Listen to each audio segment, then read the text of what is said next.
know Lisa just sent out an email, but are we expecting most everybody tonight?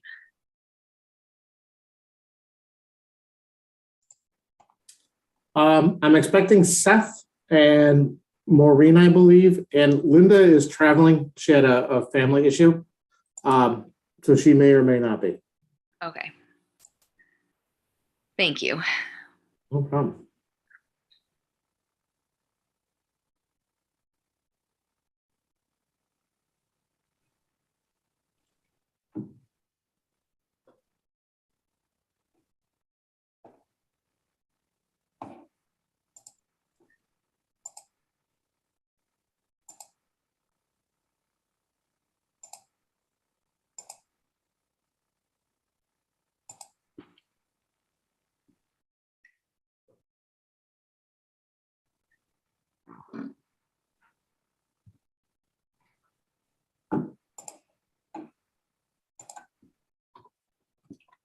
Hello.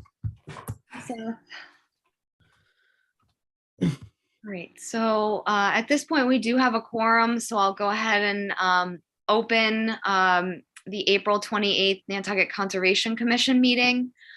This meeting is being held entirely remotely via Zoom. The public may participate via YouTube, and information for participating can be found at the town's website. If you wish to comment tonight, I ask that you raise your hand either in the screen window or virtually, and I will call on you. When you speak, please state your full name, and if you have a relationship, to the project or an adjacent property, please mention that. And when you are not speaking, I ask that you, keep your device muted so that you are not heard by the meeting recording. Also, take care not to screen share your computer, as anything you screen share might be captured by tonight's meeting recording. This evening, the following items are continued. Under notices of intent, we have 13 Commercial Street LLC at 13 Commercial Wharf, continued until May 12th. We have Brant Point Club LLC at 6 and 8 North Beach Street and 4 Dolphin Court, continued until May 26th. We have Kane at 12 Pond Road, continued until May 12th. And then under amended orders of condition, we have Phillips Trustee at 19 East Tristram's Ave, continued until May 12th. That's it for our continuances. So we will begin tonight's meeting under public comment for any items not being heard on tonight's meeting.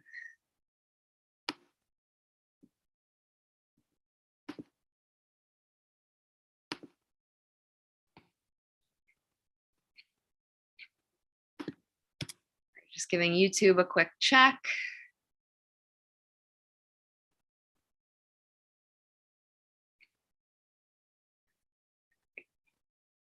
Does not appear that we have any public comment on YouTube. So we will begin this evening's meeting under notices of intent. We have the Linda Loring Foundation at 90, 110, 124, 130, 136 Eel Point Road. And I believe we have Sarah Boyce and Art Gasparo on for this one. Madam Chair, I need to recuse. Oh, thank you for that reminder, Seth. Yes, thank you, Madam Chair. Sorry, Kitty Potchman, are you on for this one as well?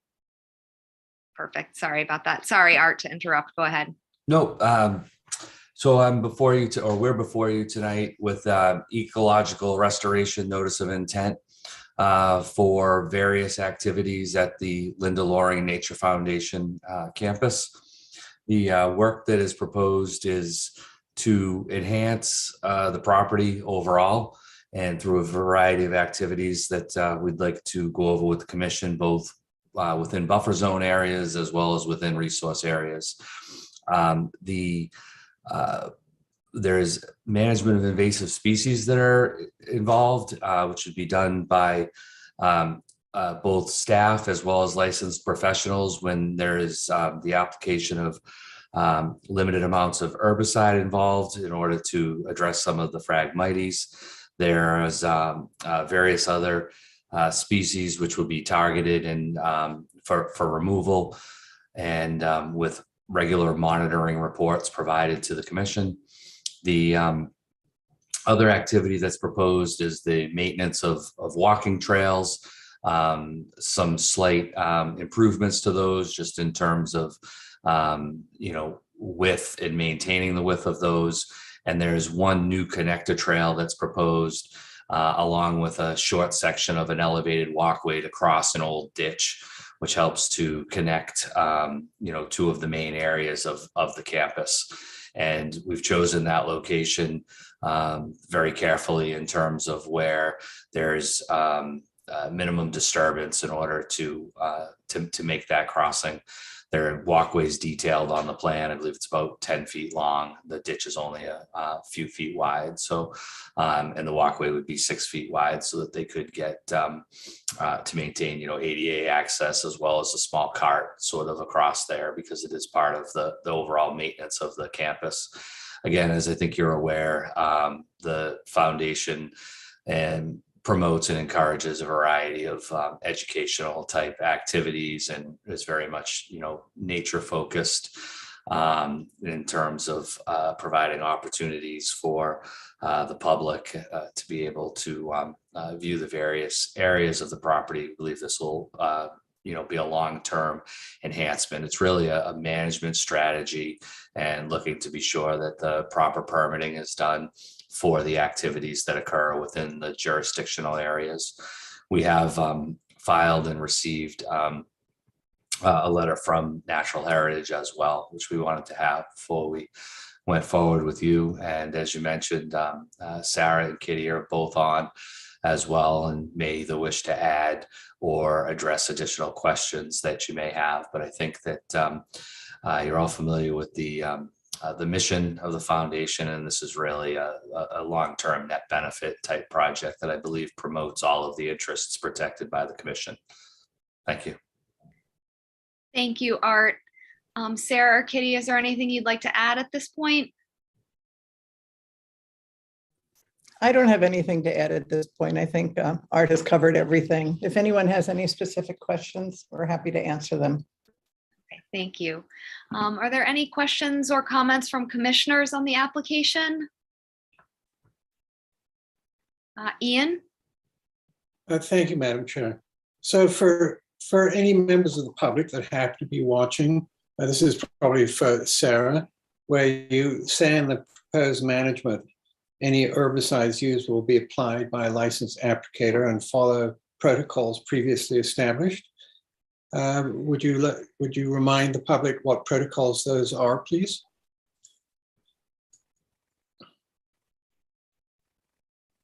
Sarah. Oh, go ahead, Art, if you want to. No, I was going to defer to you. So I am not personally a licensed applicator. So I do not have the most up-to-date protocols in my knowledge. May I interrupt? Please. I'm sorry, I didn't mean to put you in the spot. And I was more asking, is it going to be clip and drip? Is that what you're hoping to do? Or, but it depends on the species, right? So it's going to be targeted by species, location, and size of the infestation. So for the Phragmites, that's part of the proposal that we know we're mimicking the work that was done in lower parts of Long Pond, Hummock Pond, by both the Pond Coalition, the Conservation Foundation, the town, the Mass Audubon, Landbank, like lots of other organizations have done this. So this will be primarily a spray of the vegetation. For something like Japanese knotweed, which we have had in the past in small amounts, that would be a cut and then like a clip and drip, which is more very targeted. So anything that we would do on the foundation property would be very targeted towards individual species and using best management practices. And once again, utilizing the people with the pesticide applicator license or herbicide application license, which I don't have. So we would contract those parts out. Well, thank you for fleshing out the application. Thank you. Thanks, Ian. Thank you. If I could just expand on that too, in the application, We did include a copy of the services contract with Solitude Lake Management, and they get into a little bit more detail if you wanted to, in terms of the application of which herbicides and how they would be addressing that. So it would be under contract as to the exact procedures that are being used, very much with a extremely targeted approach, as Sarah said, careful to avoid any unintended consequence. Thank you, Art. Any other questions or comments from commissioners?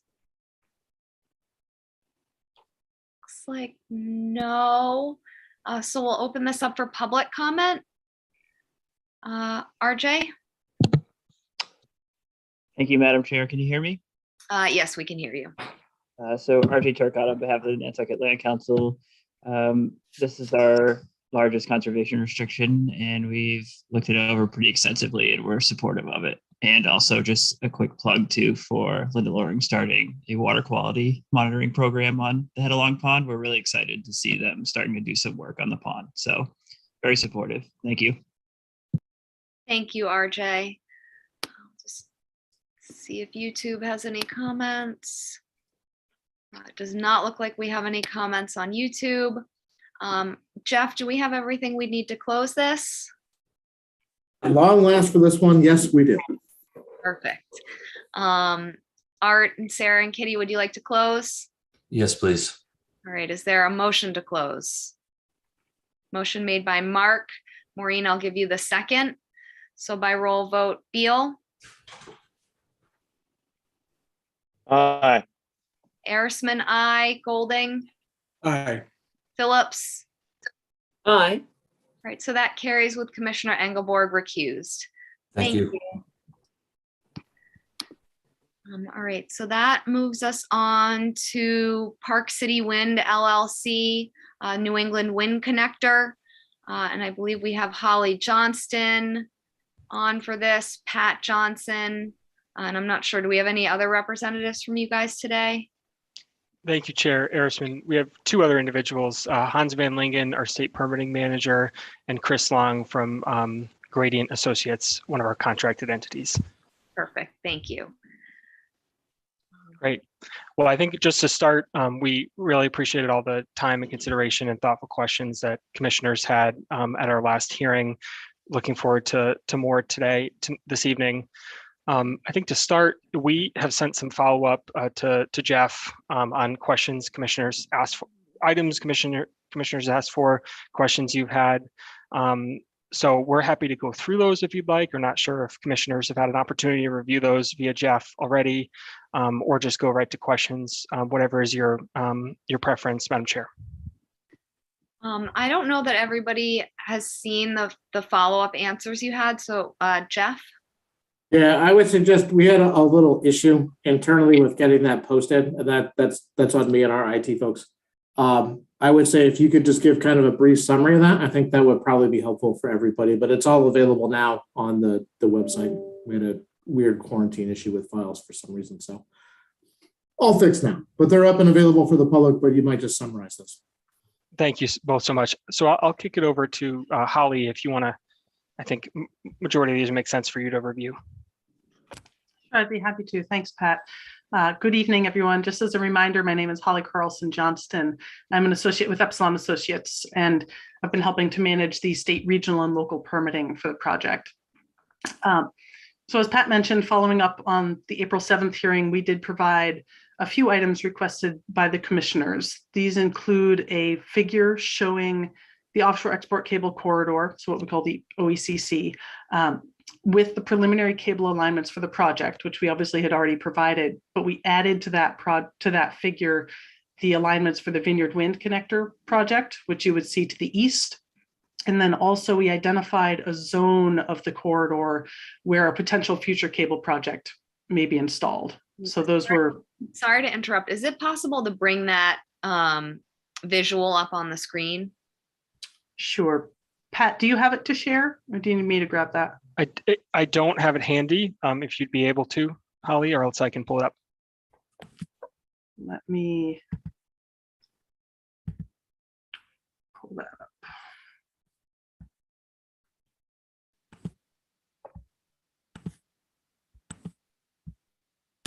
Thank you. I appreciate that. Sure. Should see it up in front of you. Yes, it's coming up. Perfect. So the offshore export cable corridor is this blue zone. Hopefully you can see my cursor moving over it. That should look familiar. It's been depicted in a handful of figures in the notice of intent. The orange lines that you see here are the preliminary cable alignments that we also identified for the New England Wind 1 connector. So what we were requested to show, in addition to those features, were the two cables that are part of the Vineyard Wind connector project. Those are located to the east in the blue lines here. And then we've identified a kind of greenish zone of the corridor where a future cable project may fit within this same defined OECC. Now you'll notice, obviously, we're not going or we're not suggesting that a future project, for example, may go out near the margin of the corridor. That's because all activities, including anchoring, need to stay inside the surveyed corridor for any of these projects, the one we're discussing tonight or any future development. And the same goes for the Vineyard Wind connector. So that's why you would never see a cable being installed right along the margin of the corridor.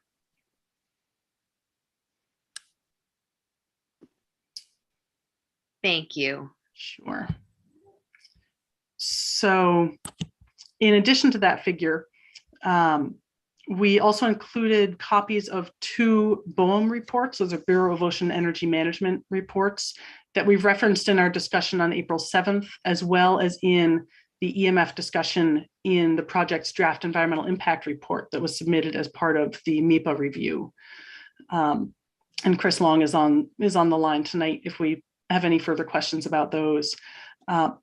Finally, we did also confirm with the cable manufacturer that, as we indicated at the April 7th meeting hearing, it is infeasible to have long-term GPS locators on the installed cable. Rather, in addition to recording the real-time installation position of the cables and performing post-construction surveys, as I described in the April 7th hearing, the cable design is expected to include what's called a DTS, or a distributed temperature system. And that allows continuous monitoring of cable temperature, and any significant changes in that temperature recorded by the system may be used to indicate cable exposure. So those were the supplemental details we provided to Jeff. Thank you for going through those. Certainly. Are there any questions or comments from commissioners? Mark? Yes, thank you. I guess for Holly, probably, who establishes and how is it established the corridor for the cable, particularly through the Nantucket real estate? Sure. Well, so the project team worked with the Massachusetts Ocean team for multiple years with extensive marine surveys to identify the actual bounds of the offshore export cable corridor. The Massachusetts Ocean team includes representatives from a variety of state agencies and includes Coastal Zone Management, Department of Environmental Protection, the MEPA office has representation, DMF, and the Massachusetts Board of Underwater Archaeological Resources. So it's kind of a conglomerate of representatives from various state agencies. So the proponent for this project and its predecessors involved in the Vineyard Wind connector coordinated closely with the state ocean team, and between those coordination efforts and extensive marine surveys, project engineers essentially delineated this corridor as the ideal route for these cables. Mark, go ahead. Yes, just sort of a semi follow-up. Do you anticipate, I read the application, I just don't recall if you anticipate periodic underwater filming of the cable to see how if any exposed parts of the cable. So there will be post-construction surveys. And let me just pull up my notes about the extent of those.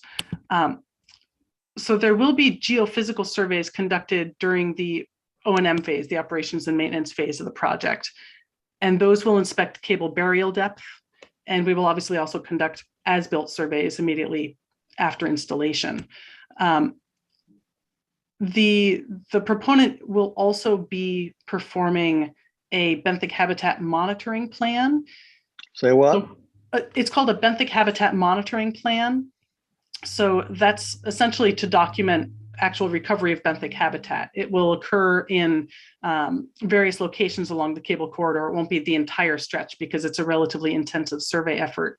We included a framework for that plan in the MEPA process, and we're still working on the details of that plan with a number of state agencies. It will be memorialized in the water quality certification process that DEP is going to go through. So certainly the details will be finalized. It would be appropriate, if you wanted to have a condition, for example, for us to provide the final plan to the Conservation Commission once it is approved by DEP. Something like that would certainly be appropriate. But that effort would include video monitoring as well of the cable alignments. Just one more follow-up, actually, if I can. Now, do you mean annual video monitoring, periodic, every other year? I mean, I'm just wondering at 3 years, 5 years down the line, when the tides and the sand all move around in that channel, and they do move around, the cable becomes exposed, and we want to know about it and have you guys fix it, I suppose. Yeah, and that's one of the reasons the distributed temperature system is being included in the cable design, because fluctuations in the temperature can be used to indicate whether there's been a cable exposure. The benthic habitat plan that I referenced is likely on years, say 1, 3, and 5. Again, those details haven't been nailed down with the state agencies yet, but it's unlikely to continue beyond that point. But Hans or Pat, correct me if I'm wrong, geophysical surveys will continue throughout the O&M phase, I believe. Thank you. Sure. And Hans, I'm not sure I don't know the answer to that question of the length of the geophysical survey period. And I'm actually in the process of trying to pull up the O&M plan to see what if there is a specific number provided, but it does extend beyond 5 years. Thank you. Any other questions or comments from commissioners? Seth? Thank you, Madam Chair. So in the future proposed cable layout, are you talking about 2 more cables or more than that? So how many would there possibly be total? Pat or Hans, you may want to jump in here as well, but I don't think anyone is envisioning more than 3 additional cables for any future project here. That's right, Commissioner. We would anticipate a total of 7, 2 for Vineyard Wind, 2 for this New England Connector 1, Park City Wind, and then the potential of 3 more for Connector 2, an entity called Commonwealth Wind. Thank you. Any other questions or comments from commissioners? I know we've received a few different letters from members of the public and entities there, so I don't know, if commissioners want to discuss anything in those letters or pass questions along at this point, or kind of wait for an order to discuss some of those things. Ian? So if you're referring to Bruce Mandel's letter in particular, have the applicants had a chance to read it? I have. You have. Well, so speaking, I'm glad the supplement, in fact, includes documents that I'd found on my own before they were produced. And I have to say that I feel that the applicants have certainly exceeded the burden of my minuscule scientific knowledge to form an opinion on it. So I just don't have anything more to say except that I hope they get the wind farm up and running as quickly as possible, since climate change and sea level rise is such an existential threat for us all. Thank you. Thank you, Ian. Mark, and then Seth, what do you? Yes, I'm not sure who this is directed at, but it's at the applicant in general. Maybe one of you could help me. If a new entirely separate company were to enter the wind farm project, want to install a wind farm off in the same general area, would the state require them to use the same easement that you're going to be running your cable through, or would it be a whole new line of cable undersea at a different area? Assuming through Muskega Channel, but would they require you to put it in the same area or a new area? Thank you for your question, Mark. Does anybody want to take that one?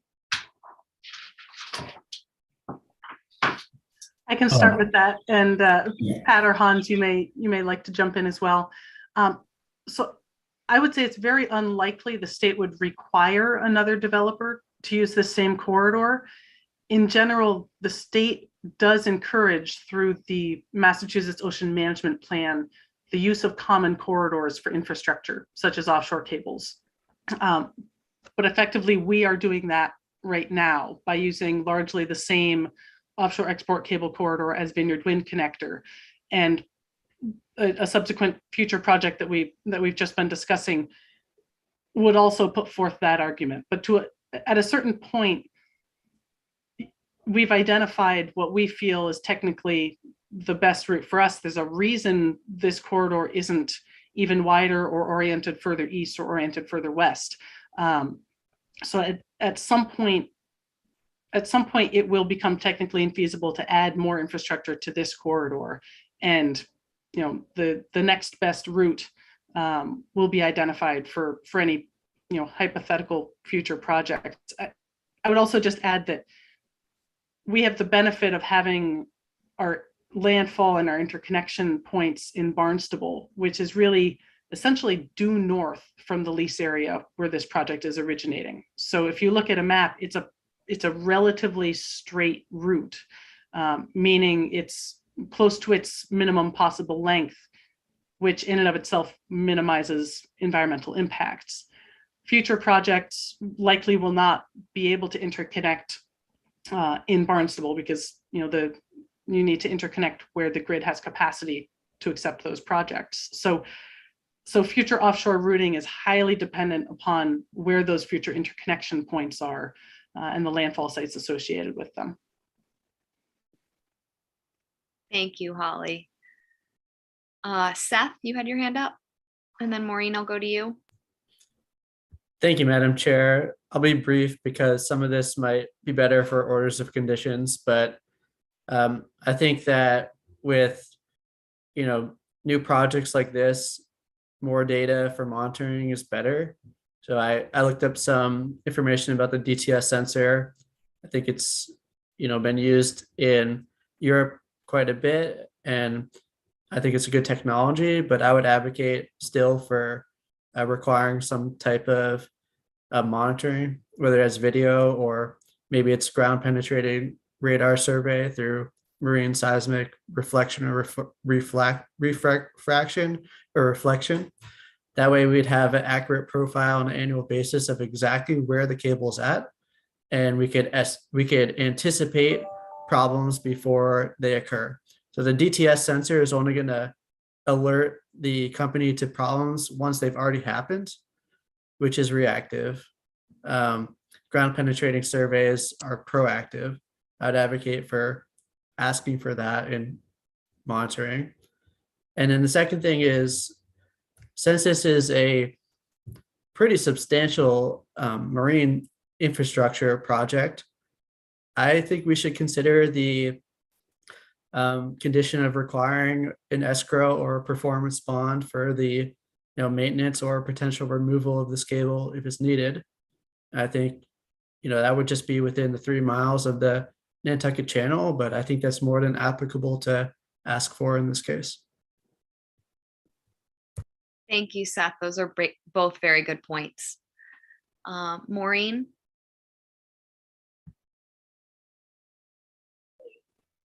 Okay. I've got two quick things. One is when we were talking about how many cables might come through this particular corridor, having looked at all the leases that the federal government allowed way back when those were drawn, it doesn't that put some kind of limitation on what could possibly come through this particular corridor for all the reasons you were saying, Holly? I guess this is for Holly.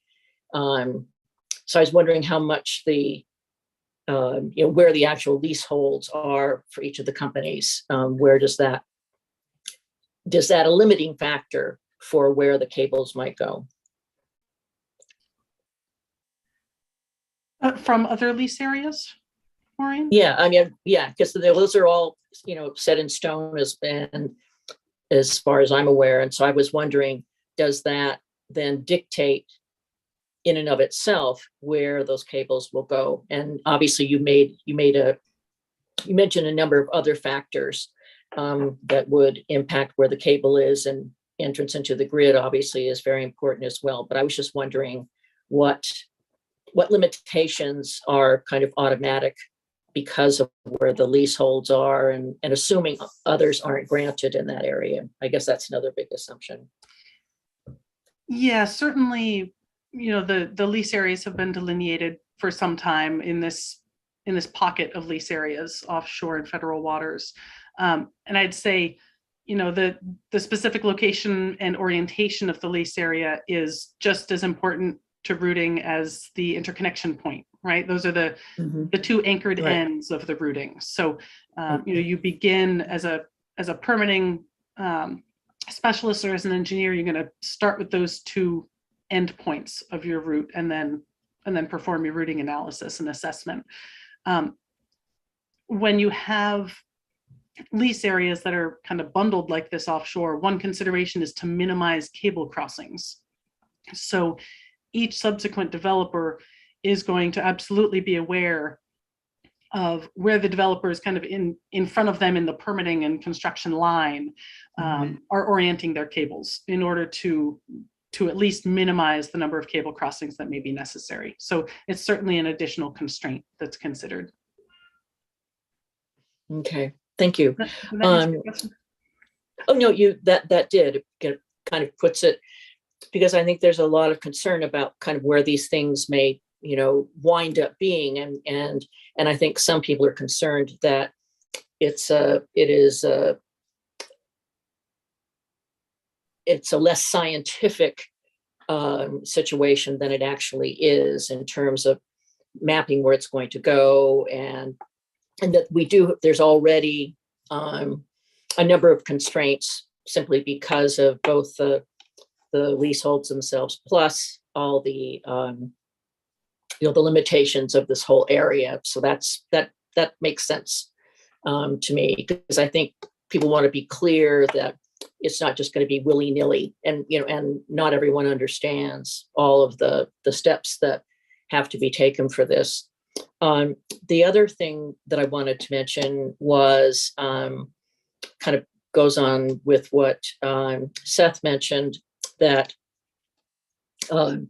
the concerns as time passes with any of these materials that are on the ocean floor, and worrying both about how they might be moved about in the environment, but also their relative lifespan and the rest of it, and so that was I am sure that is something that you would have from perhaps experience in some of the European offshore farms. But how do you manage the actual physical condition of the cables? How does that get looked at, as opposed to just whether or, as opposed to the temperature thing, which clearly would show whether it's been, uncovered or what have you. But how do we know the condition of the cable itself, whatever materials it's made of? So the cable itself is absolutely designed to last the lifetime of the project. It is heavily armored. And obviously our goal is to be burying this 5 to 8 feet deep beneath the stable seabed. So the cable, there is no kind of regular maintenance that would ever be anticipated for a cable like this. It is absolutely designed to last the life of the project. Okay.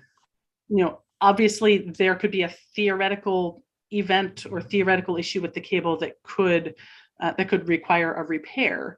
And that's partly why these cables will be spaced about 50 to 100 meters apart from each other. So there is enough space both to avoid damaging a previously installed cable during installation efforts, but also there's enough space to perform a repair should that be needed.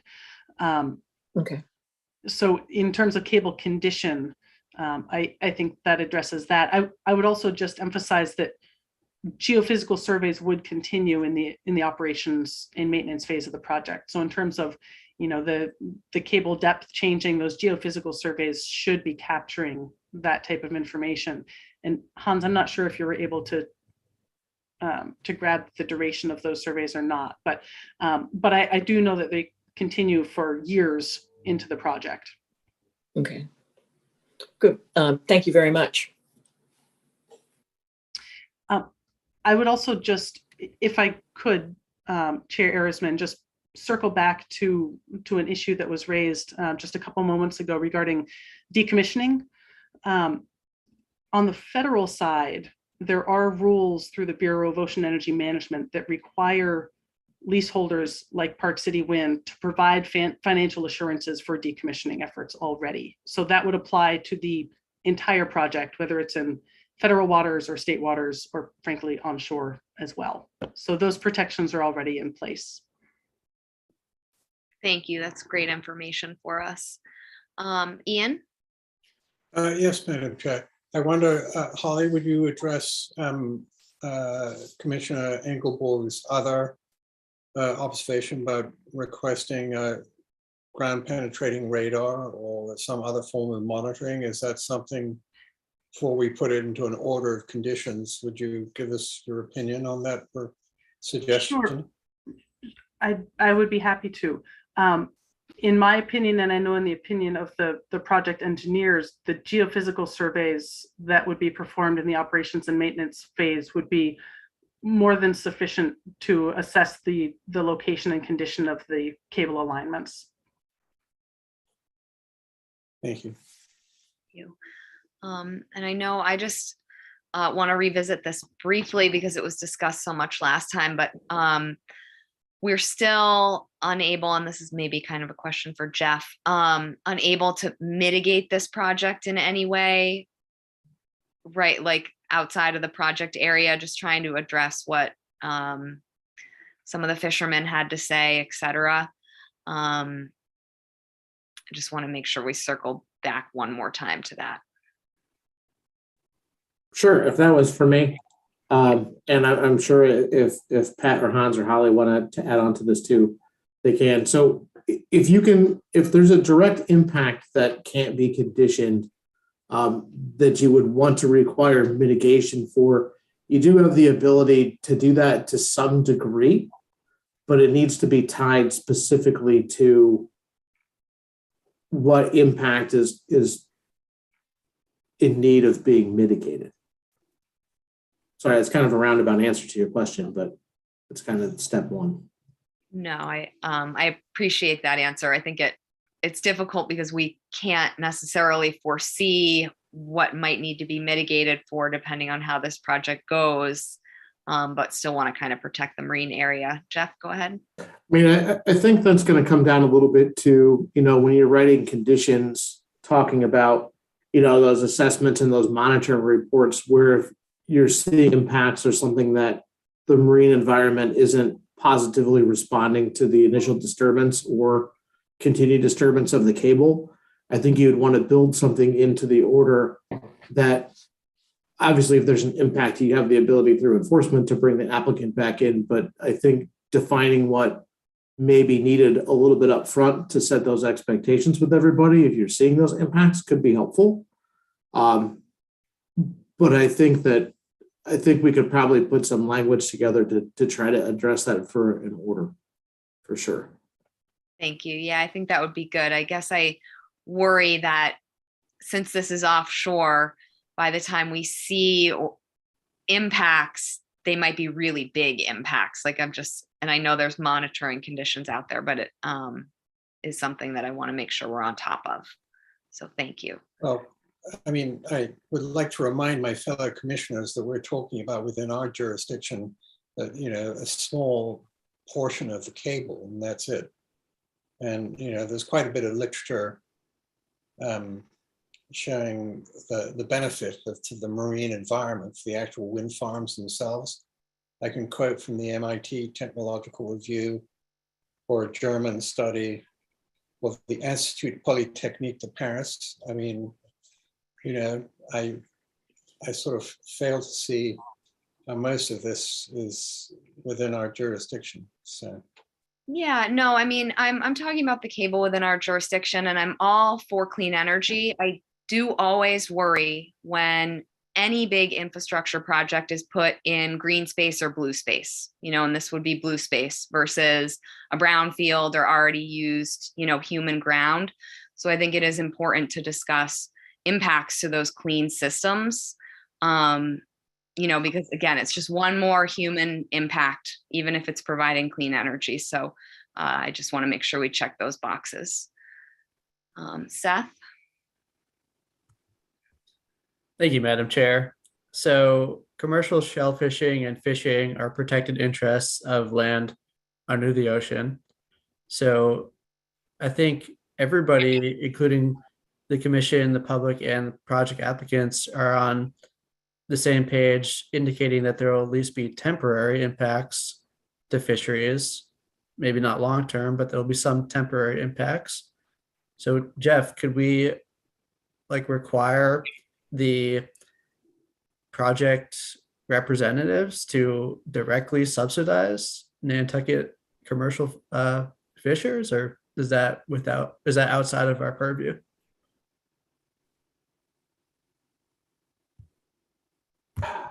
I think that's a little bit out of our purview because that's leaving the realm of direct environmental impact. I know there's a limit on the fishermen, the people that may be benefiting from the area and habitat, but I think subsidizing fishermen directly is something that would probably have to get issued through the state permitting agency for fishing, would probably have to come from the Division of Marine Fisheries to do that. I can certainly look into it and putting conditions together for an order to see if that's possible or not. But my gut feeling tells me that a direct subsidy for fishermen is something that may already either be covered or outside of our scope. Thank you, Jeff. Seth, go ahead. Yeah, just quickly, thank you, Jeff. And even maybe if it's not direct, maybe look into see if they could establish a fund to support commercial fishing activities generally through habitat enhancement or whatever it may be. But look at and see what we can do. Chair Ershman, do you mind if I weigh in real quick on that? Yeah, go ahead. Thank you so much, and thank you for raising this, Commissioner Engelberg. So I would like to remind, as we talked about at the April 7th hearing, our project does have a $3 million commitment to the fund held by the Community Foundation of Nantucket.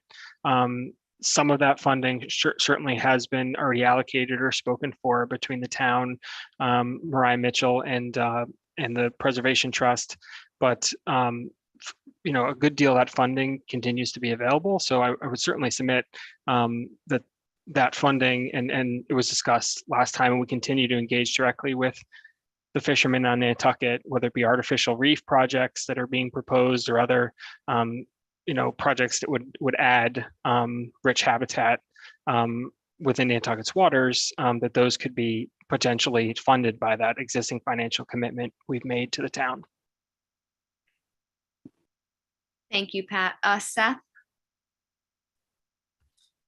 Thank you, Chair, and thank you to Pat. I understand that, and I know those funds are applicable, but they're not under our control or purview, and they could potentially be allocated to many things. So if there's a way to, tie it into our permitting process as well, I'd like to see it there as well.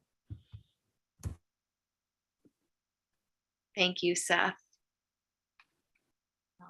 So we can continue to kind of work on this in our order and try and parse it out.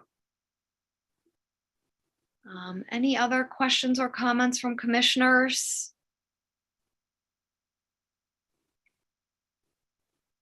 All right, seeing not, we'll open this up for public comment.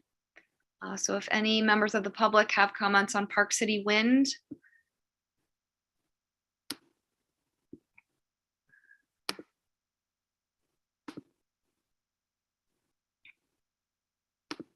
Does not appear that we have any public comment at this point.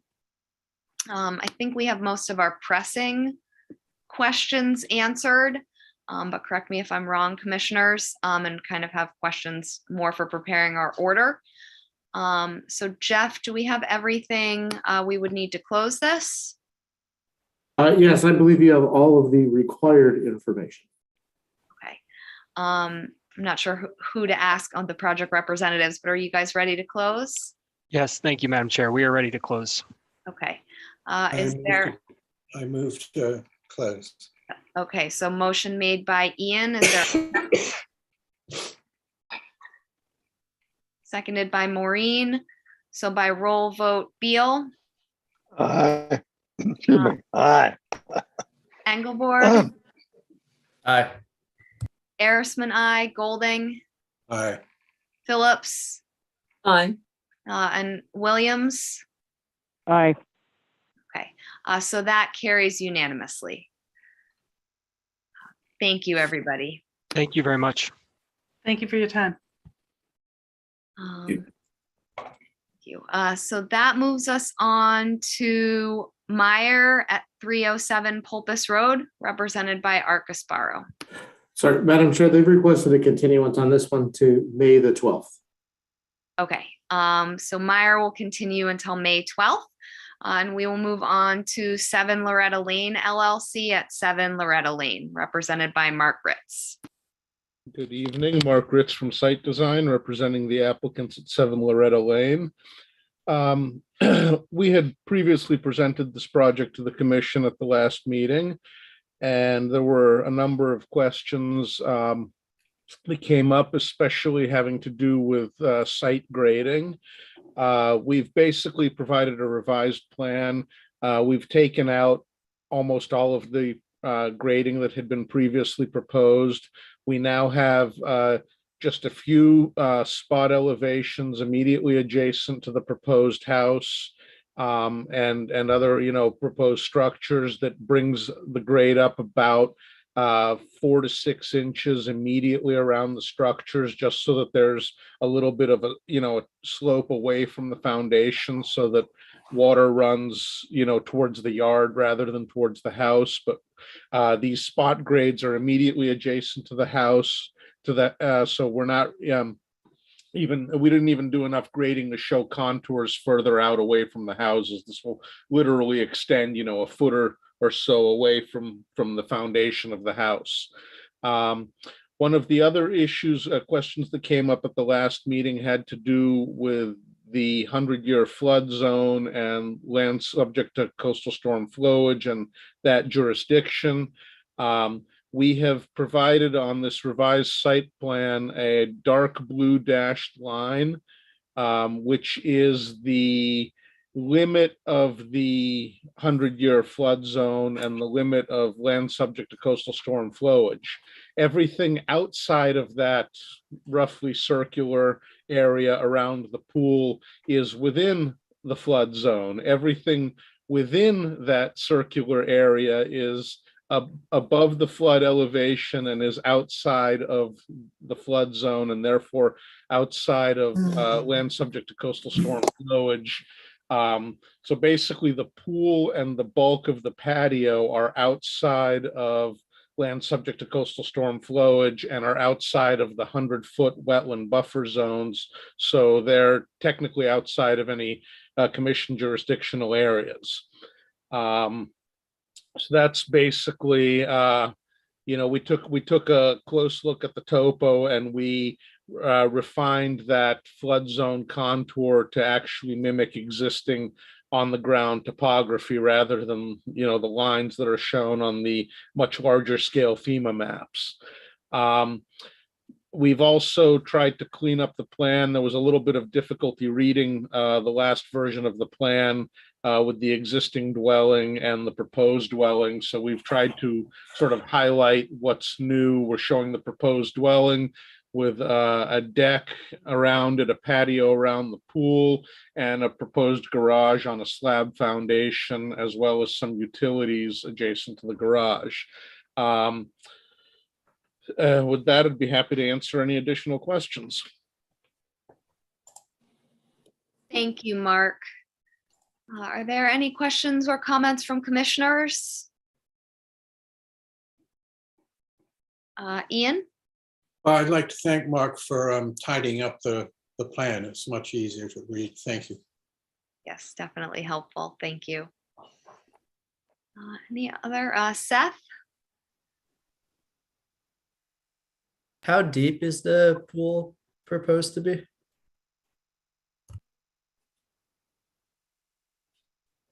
Oh, you're muted, Mark. Sorry, the pool is proposed to be probably approximately 8 feet or so. Seth, go ahead. I guess 2 questions. First is, has staff looked at the updated flood zone and made a determination on that?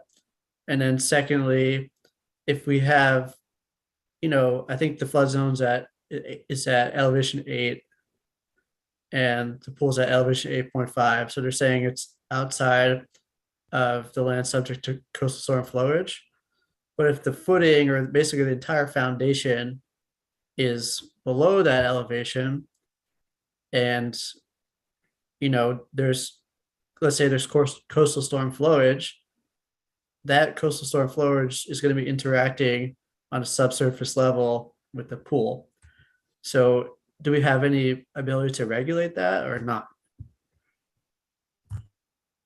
I think, I'm happy to try to answer that. I feel like my camera's way zoomed out today. Yeah, for Jeff, if you can.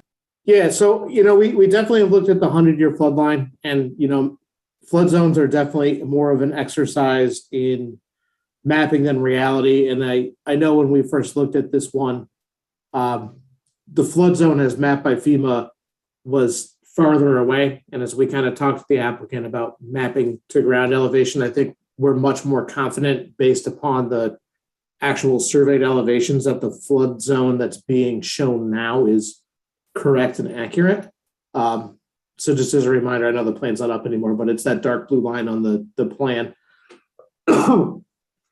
So I think given that case and that it's outside of the 100, I don't actually believe that the pool itself is within the jurisdiction of the commission.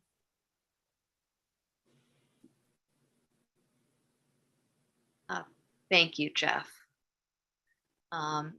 Seth, I have to say, your logic is the same way I think. So this one I'm a little perplexed about, but yeah, I'll defer to Jeff if that's the reality, but that seems like it needs to be updated in the regulations for sure, because this is going to be happening on a more consistent basis every single year. Any other questions or comments from commissioners? Looks like no. So we'll open up 7 Loretta Lane for public comment.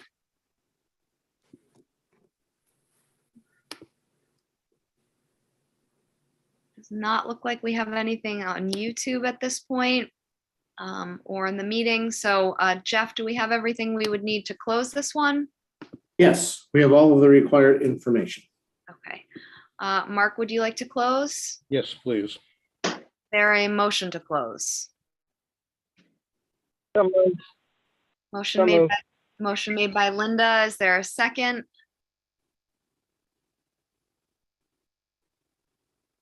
Seconded by Maureen.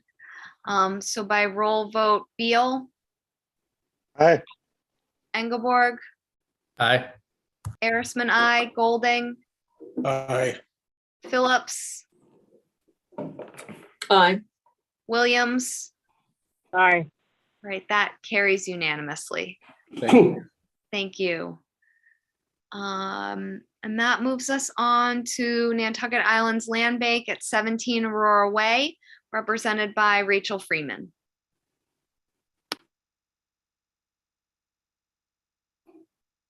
Oh, you're muted, Rachel. Good evening, Madam Chair. I'm Rachel Freeman from the Landbank, and I am here tonight to request a waiver to install a boardwalk, allowing for public access to the Landbank property at 17 Aurora Way. This property was traditionally accessed by traveling across 15 Aurora Way. As you can basically see in this figure that there's a traveled way that was not on Landbank property. Our property at 17 Aurora Way is approximately 5 acres and was acquired in 2003, and it's predominantly wetland, mostly wooded shrub wetland. And the trail that exists was clearly developed before we purchased the property in 2003. And it is a berm that actually bisects two vegetated wetlands. What has occurred is that in 2021, the property at 15 Aurora Way was purchased, and they're currently building a house. In order to preserve public access to this property, we actually need to go through and or over bordering vegetated wetland to access the trail. And therefore, we are requesting permission to install a boardwalk to do so. As the performance standards require that for compliance, elevated walkways be provided for public pedestrian passage through a wetland resource area. The boardwalk that we're proposing is 60 inches wide and will be 18 inches, elevated 18 inches off the marsh for the lowest structural member. We are also requesting permission to put in a split rail fence along the property line to delineate the public passage from the private homeowner's property. And there will be no parking because this is really just a neighborhood trail. There's never been any parking. And it does appear to be utilized by the neighborhood because there's an active trail there. But I've never visually seen a car parked there, and there's just virtually no space for anyone to park. And we don't have any intention to promote any improvements on 17 Aurora Way. It's simply that we want to maintain public access to this property. Thank you very much. Thank you, Rachel. Any questions or comments from commissioners? Seth? Thank you, Madam Chair. Although I appreciate the land bank's intent here to provide public access to a wetland walking area, I unfortunately don't see how this project could meet any of our 4 waiver conditions. Unfortunately, this seems to me like a debate or a discussion that really needs to happen outside of our jurisdiction. There needs to be some discussion with the new property owner about getting an easement or maintaining access at 15 Aurora Way. Or, I mean, I'm not trying to be punitive here, but when the land bank purchased that property, they should have examined what the access was going to be. So although I see that the land bank is in a hard place, and I totally agree with their mission to provide public access, I think there's definitely an adverse impact. And I don't think a long-term net benefit to the resource areas has been shown. And I also don't think B or D apply. So I feel bad for the land bank here, but I don't think they're doing anything that meets the criteria of our waiver request, unfortunately. Thank you, Seth. Mark, I saw your hand up. Yes, thank you, actually. Tell me, Rachel, does this connect to a high brush path or anything to the in that direction? Maybe what's the other one there? Marsh Hawk. Is there any connection to that, or is it just a dead end path? This is a dead end forest access that people go into to play, basically. And we've actually examined the idea of asking for easements to extend it through to somewhere so that it could be a loop and not a dead end path. But we decided against asking for easements and making any sort of request because we felt that the amount of boardwalking that would be necessary in order to provide public access to that area was extensive and beyond what seemed reasonable. Thank you. So I know I share Seth's concerns. When I first looked at this, I thought, well, where does the public even park? I didn't even know this was a trail set. So if there isn't true public access, it's difficult to justify for me for the neighborhood. Then as neighbors, they should maybe again grant an easement to access through an upland area.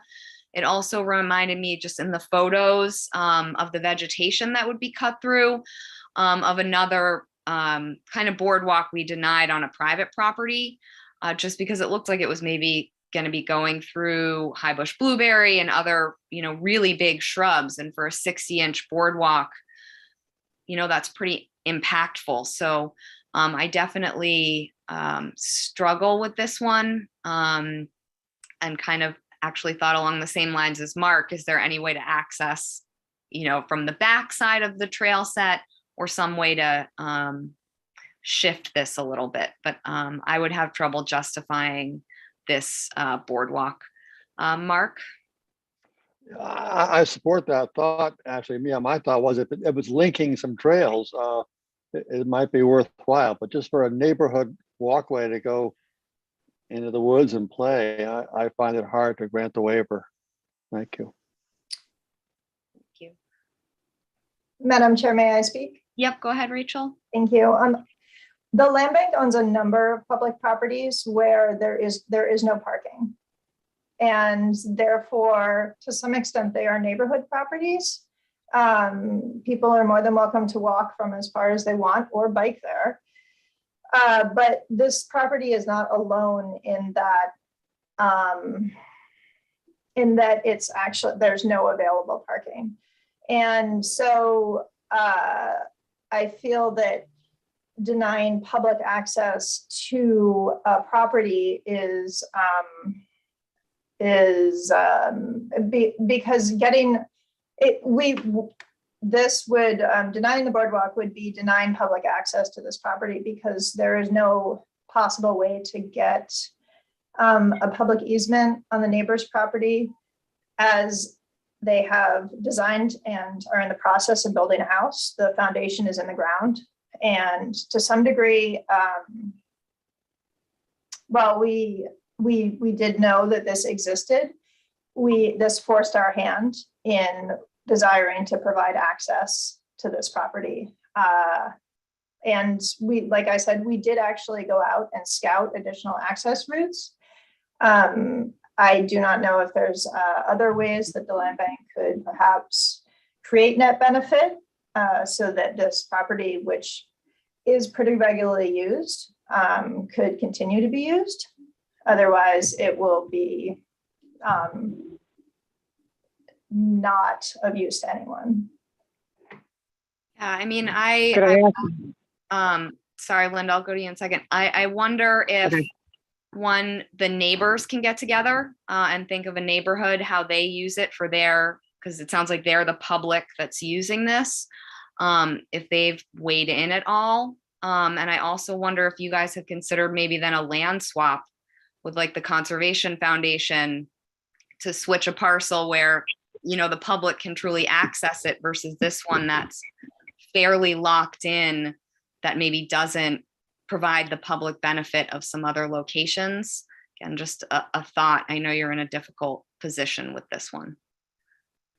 Linda, go ahead. Well, just a question for Rachel. Seth and Ashley brought up good points about not meeting the waiver criteria. When you put this in, Rachel, you must have looked at the waiver criteria and had an answer for Seth and Ashley. Do you have support for the waiver criteria, specifically those 4 points? I believe the biggest issue that we have here is that there basically is no alternative, and we don't expect that it will affect the ability of the site to absorb or contain floodwaters. But perhaps the best thing to do right now is to continue, and we will see if we can come up with an alternative that contains net benefit, and we will work on justifying our waiver request. Thank you, Rachel. I just want to make sure all commissioners get their comments out and we see if there's any public comment. Ian, I see your hand up. Yes, thank you, Madam Chair. So Rachel, how long is the path in total, approximately? It's slightly less than 100 feet to cross the wetlands, 25 to 25. No, I meant the trail that it's hooking up with that's in a dead end. What's the length of the entire trail? Oh, it's a 5-acre property. I do not know exactly the length of the entire trail. What it functionally does is, like I said, it goes along this existing berm that was obviously designed by somebody at some point that bisects these wetlands, and then opens into an open forest, basically. So if I had to guess, the trail is a mile, maybe not much longer, and then there's rather a large open forest space.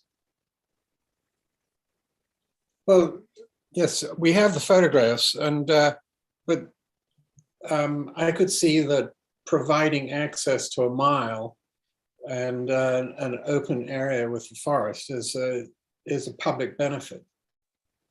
So I think it's a moot point whether it's for the neighbors or for the island as a whole, because it's sort of one depends on the other. So so I look forward to hearing what you have to say when you come before us again. Thank you, Madam Chair. Thank you, Ian. Seth? Thank you, Madam Chair. Rachel, if you would maybe also try to discover some of the history of the existing trail, the existing berm, let's say, you know, because even if we can't justify a boardwalk there, if it's old enough and it's been continuously maintained, there's potential that it could be treated as a grandfathered use and it could continue as a, maybe I'm speaking out of turn here, but yeah, if there's a path there that exists that predates, you know, let's say the Wetlands Protection Act, and you're not, let's say, going to end up advocating for any change of that, just maintaining that trail, then that's maintenance. But anyways. Thank you. Thank you, Seth. Any other questions or comments? If not, I'll open this one up to the public. Does not look like we have any public comment on YouTube or on Zoom. So Rachel, would you like to continue to our next meeting? Yes, please. Okay, so that will continue until May 12th. Thank you. Thank you. And that moves us on to Nicholson at 24 Brewster Road, represented by David Haynes. Good evening. It's a beautiful evening. It's still afternoon. This is a notice of intent to construct a single-family house at 24 Brewster Way. It's on, there is municipal water and sewer available, no septic, no well. The house will be, it's in the buffer zone to a bordering vegetated wetland. And that is at large, there's a large, I'm not even sure if it's bordering or not. I'm not sure there's an outlet to it. It's that whole big wetland between Monomoy Road and Brewster Road. And every time I've gone to it, I haven't found a culvert yet, but maybe there is one. But I'm considering it as a bordering vegetated wetland. The site will contain a house and a driveway, installation of utilities, and a portion and some lawn area. The house will be 25 feet from, or 50 feet from the, greater than 50 feet from the edge of the wetland. And the driveway will also be greater than 50 feet from the edge of the wetland. A small portion of the 25 to 50 will be turned into lawn and an area right around the house. But greater than 50% of the area between 50 and 25 will remain in its natural state. No fertilizer, no irrigation system in the lawn area. The house will have a crawl space and the footings will be at 12 feet, elevation of 12 feet. The water table observed in there was down around 5. So no dewatering and no waiver is required. No waiver, no structures within 50, no alteration of the 25. So it's a pretty straightforward notice of intent. And if you have any questions, it's also near but not within natural heritage, the jurisdiction. Basically they use the edge of the wetland as the edge of their habitat. So no review by them is necessary. Thank you, David.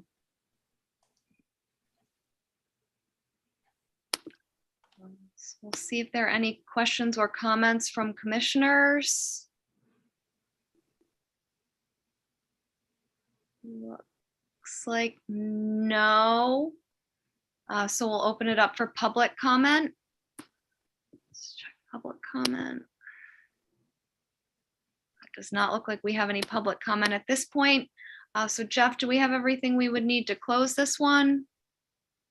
All right, no DEP No number file yet. number. Yeah, was worried about that. So David, would you like to continue then for 2 weeks? Yes, please. I don't know why we don't have a file number, but anyway, we don't. So, all right. Yes, so please. This will continue till May 12th then. Thank you. All right, so that moves us on to Nantucket Island's Landbank at 17 and 21 Cambridge Street, represented by Rachel Freeman. Good evening. My name is Rachel Freeman, and I'm here representing the Landbank. And I am representing an application to apply herbicide for the treatment of an invasive species known as cypress spurge at 17 and 21 North Cambridge Street. These properties are approximately 5 acres combined and are within the buffer to a salt marsh and across the street from Nantucket Marine and the beginning of Hither Creek. Aha, there we go. The extent of the cypress spurge has been increasing over the years. It's a grassland species that generally will just continue to march throughout this entire grassland area. And our goal is to treat it in the most thoughtful way possible at this point. And on some of our upland areas, we have tried a variety of different options. We have tried mowing it repeatedly. In fact, do you need to change that? That's a good question. I don't know why it stopped.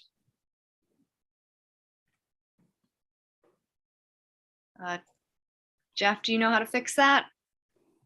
No.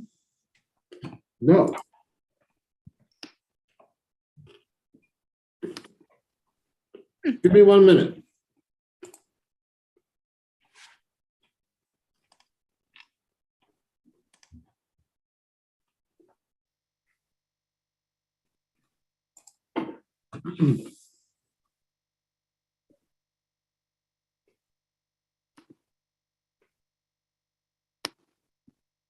I mean, although it looks to me like we're still at least broadcasting on YouTube.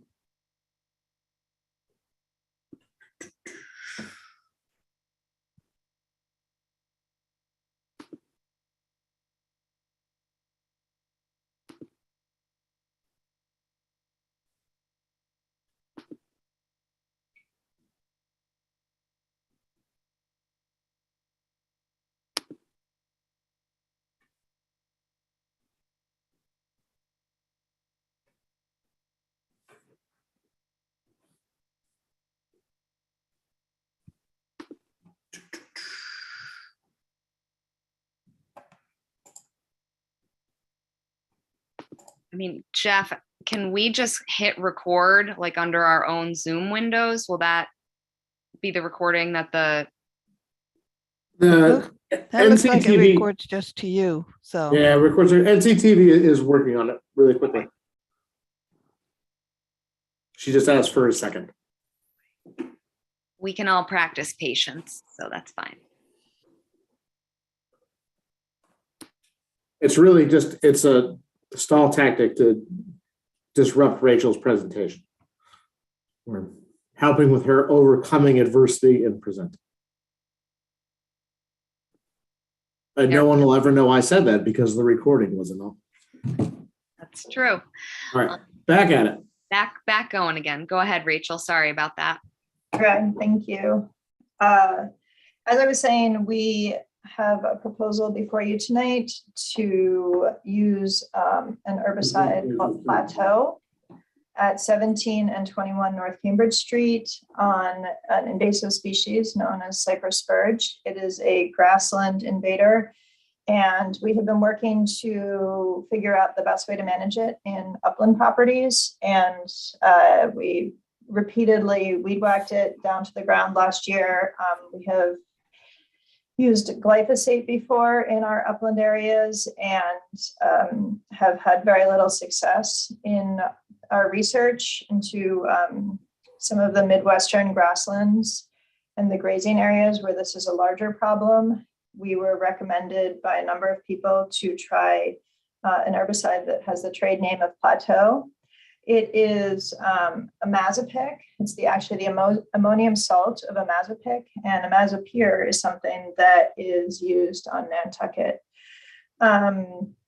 It also has a small amount of ammonium hydroxide. We are proposing to use no more than 1%. This herbicide does have the potential to leach, and therefore we are going to be as mindful as we can be. We are aware of that. We do not expect that we will have that happen, because our intention is actually not to spray it on these plants, but instead to use tongs to wipe it directly onto the plant. And again, with a 1% solution wiped directly onto the plant, we should be in the best situation that we could be in. And that is our request this evening. We have explored other alternatives and at this time have found no other mechanism for managing this species. And I would be happy to answer any questions you have. Thank you, Rachel. Any questions or comments from commissioners?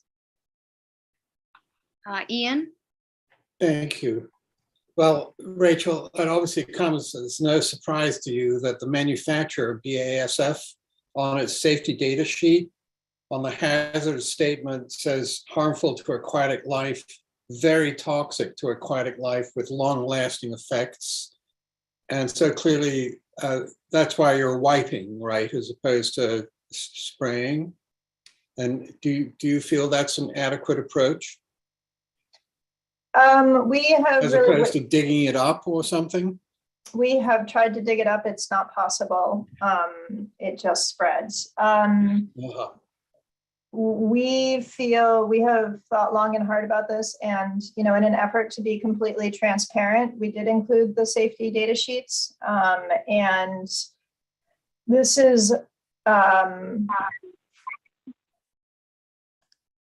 I just get signed out? No, you're still here. Still here. My Zoom just told me it signed me out, but as long as I'm still here, that's okay. It's apparently the IT issues evening. It is not uncommonly used, and we do feel that using the lowest percent that we can and wiping it directly onto a plant would result in it not leaching anywhere near anything.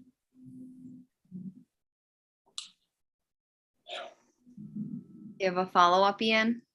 Well, no. I mean, obviously, if you apply it, if there's a thunderstorm that night, I assume some of it would leach. And so I assume you'll be paying as close attention to the weather as possible. How much, do you have any idea how much you might be using? Off the top of my head, I cannot tell you, but it will be as little as possible. No question about it. We are very careful with the weather. We don't ever apply in high winds. We don't apply when there has been rain or when there will be rain that's predicted. It's difficult to tell until you get out there exactly how much you'll be using until you are literally wiping it on every individual plant. But again, we are working to be as mindful as possible, knowing that there's not a lot of alternatives to this. We did try it in an upland area this past spring and felt like we were able to control it in a way that felt okay to us, so that it was not going to result in any sort of issues.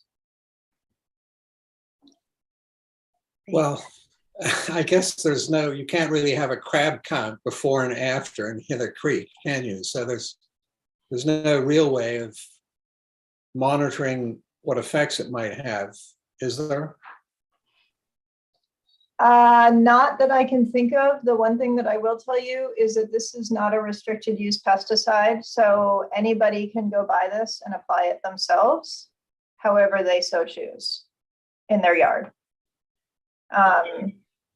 So we are working very hard to be as careful as possible. It is concerning to me that a lot of these are not restricted, but such is the case. Yeah, the pesticide regulation is tough. Point taken, and thank you, Rachel. You're welcome. And thank you, Ian, for bringing that up, because I had the same concerns, and then I said, all right, they're dripping it. And then even when I read the safety data sheet a little further, it seems like this product hasn't even really been tested. They've tested the ingredients in the product for some of the safety aspects. So I'm glad you guys are going to be very diligent and careful in your application here. Seth, I saw your hand up. Thank you, Madam Chair.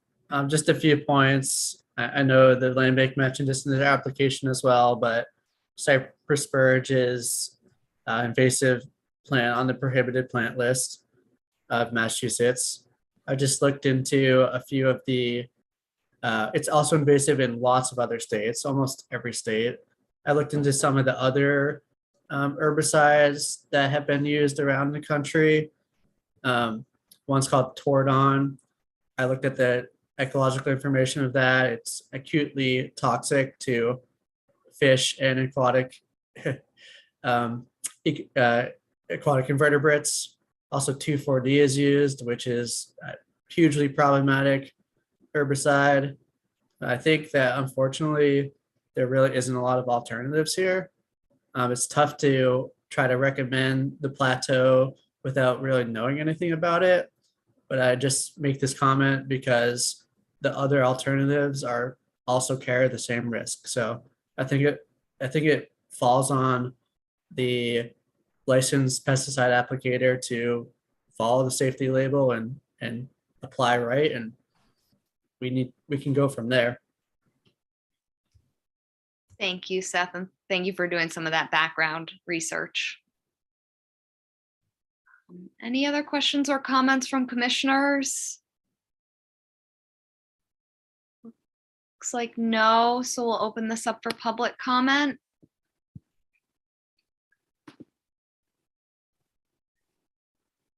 Does not look like we have any public comment at this point. So Jeff, looks like we do have a file number on this one. Do we have everything we would need to close? Yes, you do. Rachel, would you like to close? Yes, please. Is there a motion to close? So moved.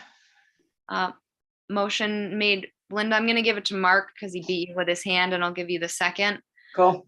So motion made by Mark, seconded by Linda. By roll vote, Beal, Aye. Engelborg, Aye.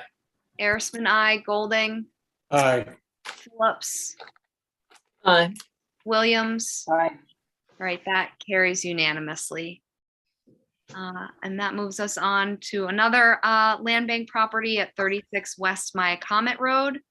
And we still have Rachel Freeman on. Thank you, Madam Chair. Again, I'm Rachel Freeman representing the Land Bank. This is a very similar application to the one I just presented at 17 and 21 North Cambridge Street. We have a very small amount of cypress spurge at 36 on our property at 36 West Myacomet Road, and our hope is to be able to make sure that it is no longer there, so that it continues to be a small amount and to none. And we are requesting the use of the same herbicide Plateau, which is the active ingredient is imazapic, ammonium sulfur. And again, the same tactic would be used, where we actually take tongs and literally wipe it along the plant, so that there isn't any that comes on the ground. We will be using methylated seed oil because the plant has a waxy cuticle and finely divided leaves, which make it not as accessible to herbicide. As Seth mentioned in the last application, this is a plant that is prohibited in many places, and is found in some areas of Nantucket, but not a ton, and we would like to see it keep it that way. Probably one of our greatest concerns about this area is that it would move towards the smooth hummocks grassland, and that is absolutely not okay with us. So we are requesting to again treat a patch of cypress spurge on the edge of Myacomet Pond. It is close to the very, very close to the road edge within the BVW, and with a 1% solution of Plateau. I'm happy to answer any questions if you have additional questions. Thank you, Rachel. Seth? Thank you, Madam Chair. I have one question that maybe is for Rachel and maybe is for Jeff. So the only concern I have is where the population of the cypress spurge is delineated. It doesn't look like it's technically on the land bank property. I also pulled the GIS and it doesn't look like it's technically on 41 West Myacomet Road property. it almost looks like it's in the road layout. So I don't know how that's treated. Like the property owner, I guess, is the town or county of Nantucket. Do they need to like be on the application, or is this just routinely allowed? Do you want me to take that, Rachel? Sure, I will tell you that we were aware of that stuff. So yes, thank you. But yes, Jeff, it would be. So there, I would say there's a little bit of a two-pronged answer to this, Seth, is part of what goes on in situations like this where you have an abutting property is the land bank maintains some level of interest within the way as the abutting property owner, and they have certain rights to maintain and improve within that way. So if you wanted to look at it that way, you certainly could. I will say in general, as a town agency, that anytime that there's a chance to remove invasive species, I think the town is definitely encouraging of that activity.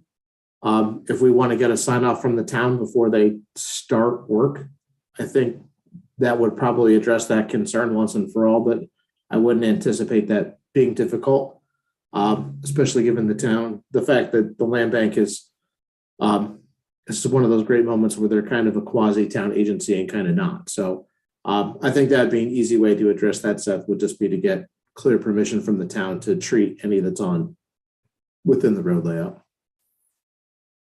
Yeah, thank you, Jeff. I think that sounds good. I just want to make sure that no one's questioning it later because something was technically incorrect.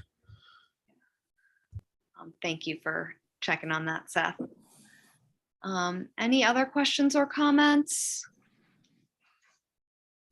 Looks like no, so I'll give a check for public comment on this 36 West Maya comment. Does not look like we have anything on YouTube. Jeff, do we have everything we'd need to close this one? Yes, we do. Great. Rachel, would you like to close? Yes, please. Is there a motion to close? Ian, you making that motion? I'll second it. I am, Madam Chair. All right, so motion made by Ian, seconded by Linda.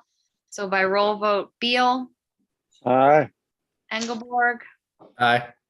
Arisman, aye, Golding, Aye. Phillips, Aye. Williams. Aye. That carries unanimously. Thank you, Rachel. Thank you. And that moves us on to 9 Columbus Avenue Nominee Trust at 9 Columbus Avenue, represented by David Haynes. Good evening again. This is a notice of intent to construct an addition onto an existing house. And because we're constructing that addition and it's in Nantucket, the Nantucket code requires that we upgrade the septic system. The existing system meets Title V, is functioning properly, and does not need to be replaced except for the activity of constructing the addition. It does force us to do that. This lot is 0.67 acres in size. The house was constructed in 1961. The resource areas on the property, most of the property is lawn with a area of shrubs down along Long Pond, and there's a bordering vegetated wetland that's been flagged. There is a coastal bank down next to the pond that functions as is naturally vegetated, and it serves to function as a coastal bank in a normal way. There's land subject to coastal storm flowage comes onto the property up to elevation 8, and by policy there are 2 other coastal banks on the property because of their slope and their intersection with the land subject to coastal storm flowage. One is on the north corner of the property that was basically created by grading to create a walkout basement on the house back when it was constructed. That coastal bank is existing mowed lawn. There's another coastal bank on the southern corner of the house. That's a combination of timber bulkheads and stairs and raised timber gardens. And because they're vertical and they're intersected by the land subject to coastal storm flowage, they are considered coastal banks. We are asking, the addition is within 50 feet of these, of actually both of those coastal banks. The lawn coastal bank is on the other side of the house from the addition, but it's about 45 feet. So it is within 50, and we are asking for a waiver for that. The other coastal bank, the retaining wall coastal bank is quite close to the proposed addition, and we are definitely asking for a waiver for that. Also, components of the septic system are within land subject to coastal storm flowage, and the leach field is actually within the buffer zone to the timber retaining wall that is a coastal bank. So we are asking for a waiver for both of those activities. All work is proposed within existing lawn. We are proposing to replace the septic system. There's an existing tank, septic tank, and a pump chamber that will be replaced with new components, including the IA system in their location within land subject to coastal storm flowage, and pumped up to a leach field that has been moved, that's closer to the road, it's farther from the wetland, and it has an IA component, obviously. There is town water here now, which does allow some flexibility in where the leach field is currently is proposed. The existing leach field is closer to the wetland, but is on the upland side of the house. But anyway, we are asking for waivers to construct this addition, and the septic system. The waivers may be granted when there is no adverse impact to the functioning of the resource area, and when there is no other alternative. Another waiver criteria that we will be meeting is an overall net benefit, long-term net benefit and improvement to the resource areas. As you can see, we didn't show all the buffer zones because there's buffer zones all over the place on here. There's a buffer zone to the bordering vegetated wetland. There's a buffer zone to the coastal bank, and there's buffer zone to the land subject to coastal storm flowage.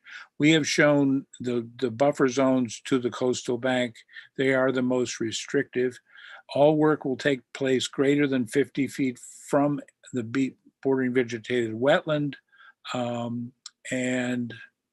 but will be within 50 feet of the coastal bank down along the pond, and obviously within the 50 feet of the coastal bank, that's the retaining wall.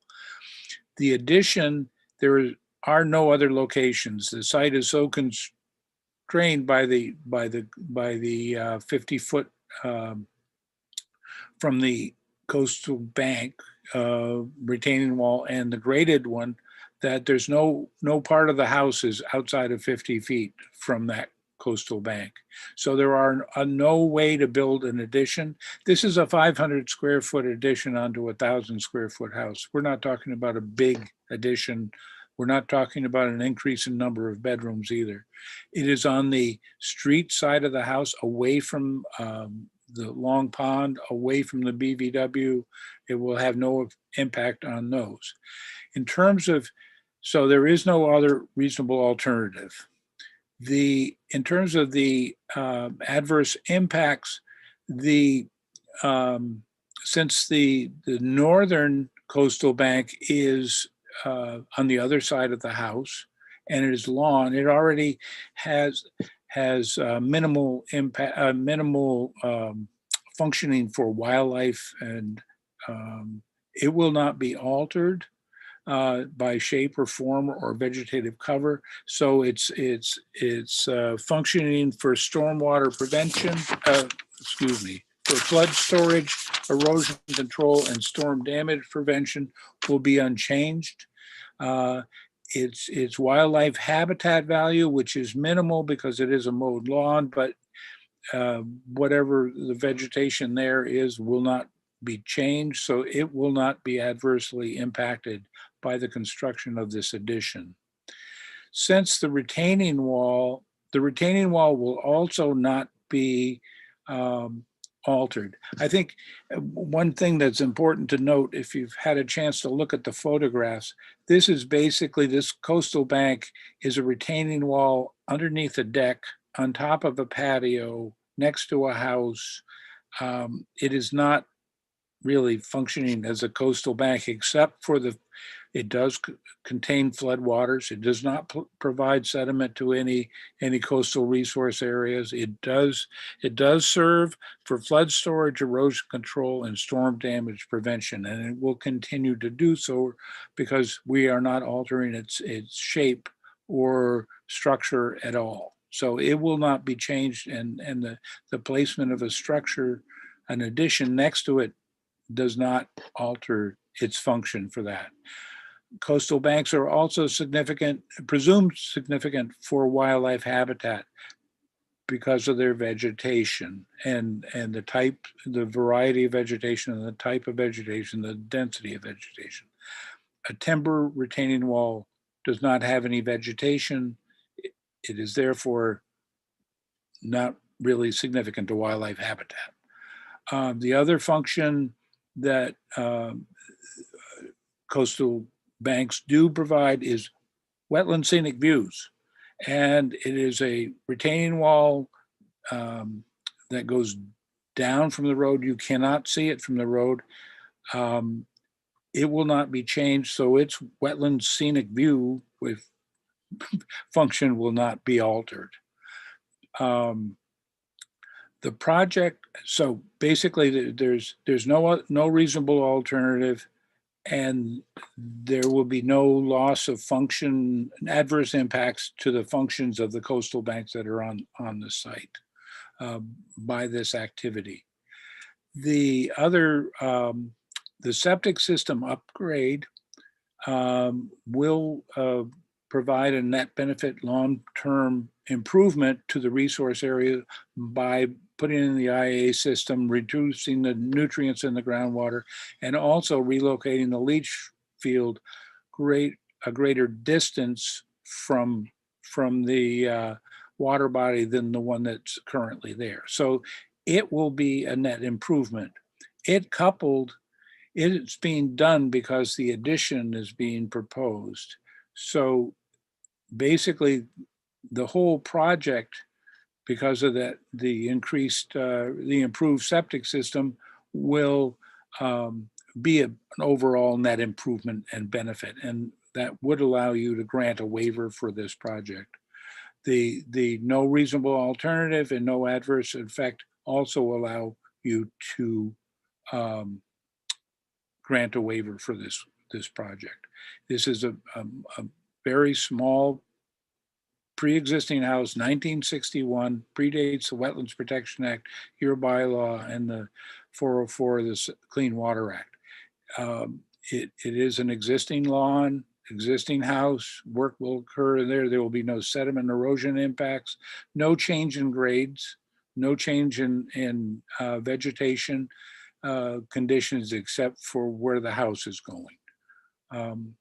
And with that, I would like to open it up to any questions or comments you have. Thank you, David. Any questions or comments from commissioners? Seth? Thank you, Madam Chair. David, it looks like there's the 512 plus or minus square foot addition, and then there's another 128 square foot to the west. Can you talk about what that is? Or like northwest?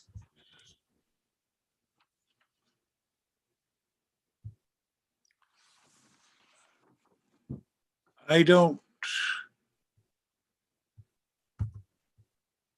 Oh, I see what you mean. That would be over the existing, that's an existing deck. That's all an existing deck, and they would be they were going to enclose that. I'm sorry, I missed that. They're going to enclose that as part of the structure. It is an existing deck over a patio below. So there is an addition happening there as well. Thank you, David, and thank you, Seth, for that question. I was curious about that addition on the pond side as well. Any other questions or comments from commissioners? Maureen, and then Seth, I'll go back to you. Obviously, as you've mentioned, the site has been was developed a long time ago, and wondering about is there's my recollection it's pretty much lawn all around that. Is there any thought to letting any of that lawn area go back to the native brush that would be there instead? Is that feasible? I would have to bring that up. I haven't brought that up with the applicant. We could bring that up and discuss that. And we could expand the buffer down along the edge of the pond. We could do some additional planting there to increase that buffer. If that, let me speak to I need to go back to the applicant and speak to them about that. Thank you. I think that would be a good idea given the constraints on this plot. Thanks. Thank you for bringing that up, Maureen. That's a great point. Seth, I saw your hand up. Sure. Thank you, Madam Chair. So as a point, I think that if this addition was approved, it would void the property's ability to any future coastal engineering protection.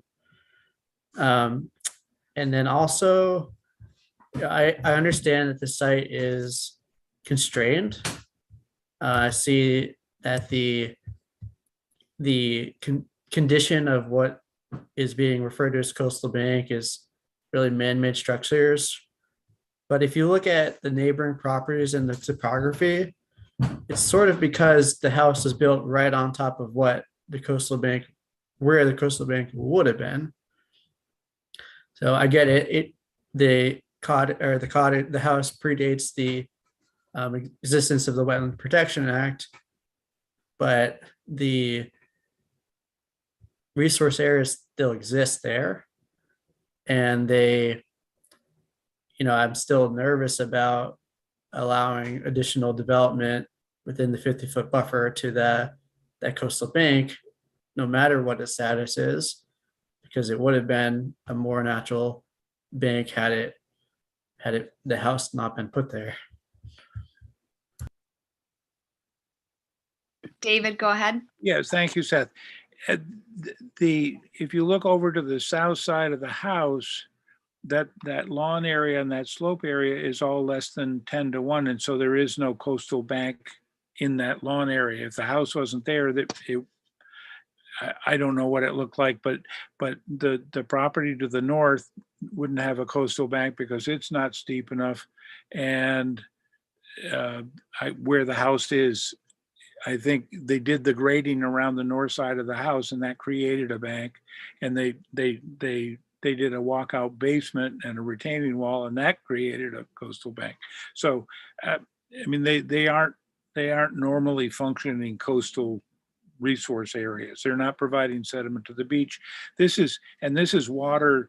This flood zone comes up through Long Pond, through Hither Creek and up Long Pond, and it comes up and around. It's bordering on a freshwater system. It's not a saltwater system, and it's not.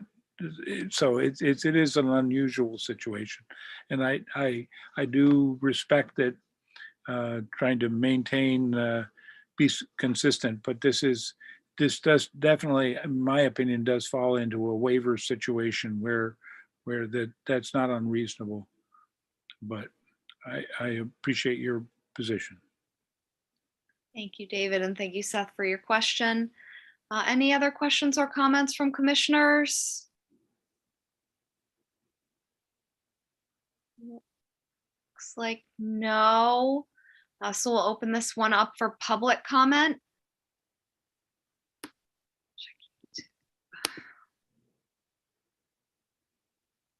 It does not look like we have any public comment at this point. And I know we do need to continue for a file number as well as some other things for this. So David, I know I would follow along with Maureen that, you know, if I were to consider kind of the waivers for this project, enhancing that buffer zone would be an important component of this that I think it would be great if you could look into. We will look into it. And we did receive a file number today at about 4:30. So, but I would like to hear any more comments that are from the commission, but we are willing to continue this and look into the possibility of increasing that vegetative buffer. All right. Are there any kind of final questions or comments before we continue? Looks like no. So David, would you like to continue until May 12th? Yes, please. Okay, so this will continue until May 12th. Thank you very much and have a good evening. Thank you, you too. So that moves us on to Lehrman Dynasty Trust at 18 Washing Pond Road, represented by Mark Ritz. Good evening, Mark Ritz from Site Design, representing the applicants at 18 Washing Pond Road. Before we get into the technical nitty-gritty of this, I know the commission always is highly concerned about any coastal engineering project, but I'd like to simplify this a little bit and start off by saying that a structure has existed on this property since circa 1975. Both a bulkhead and multiple groins. There actually used to be 3. The structures predate the Wetland Protection Act. They predate the Nantucket wetlands bylaws and all of the wetlands regulations. So these are pre-existing grandfathered structures, the whole lot of them.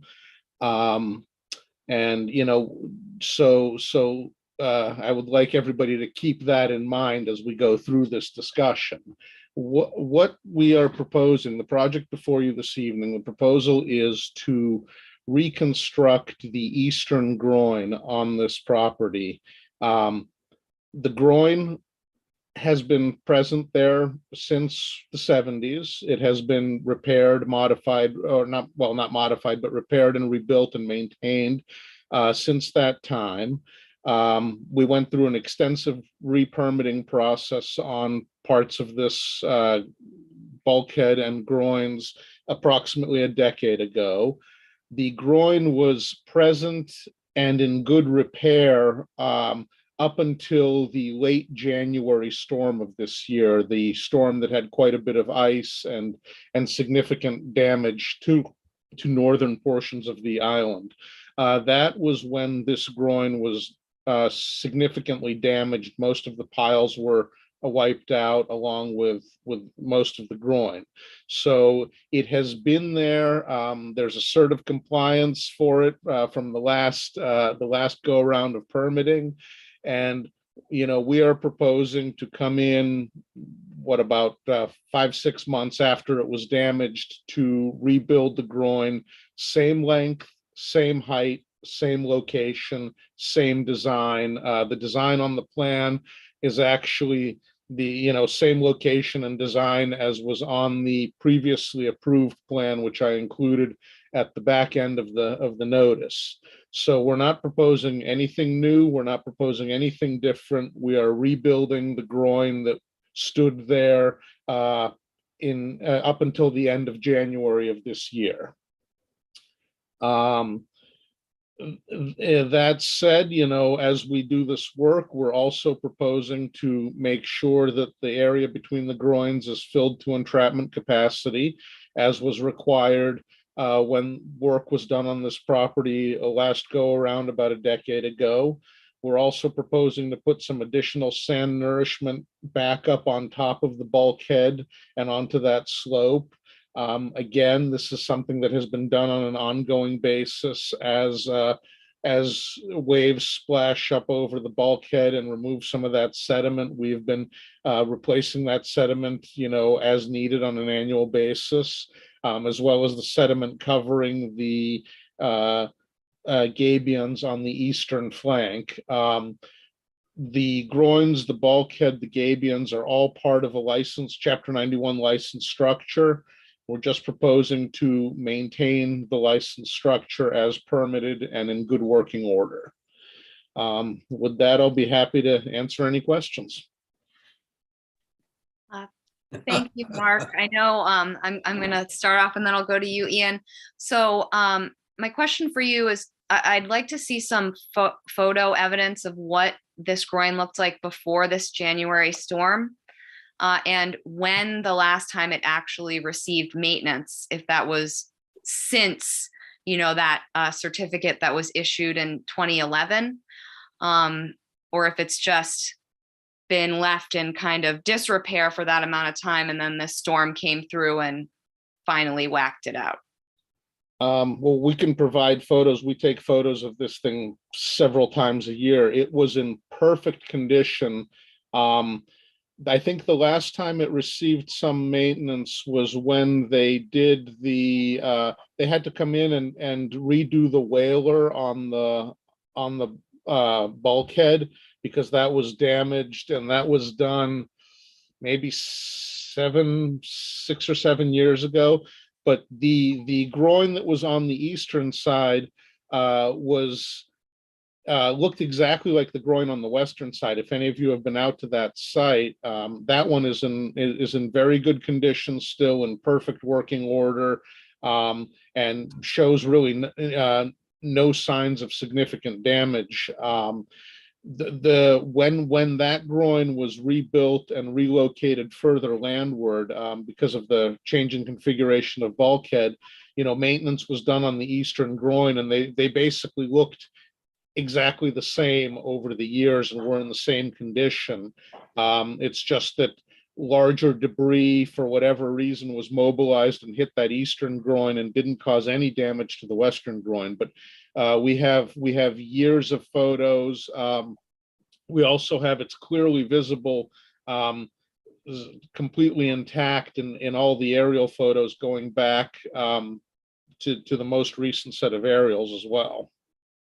Okay, well, I think that would be good for us to have, because if it hasn't been maintained within the last 5 years, that does open it up to not being grandfathered, which is in your own submission, because when the records you submitted made it seem like in 2009 you had a permit for maintaining the eastern groin, you redid the western groin, but it doesn't really allude to any maintenance on that eastern groin since, or what was performed. So, well, it hasn't had maintenance really because it hasn't needed it. It's been a functioning intact structure.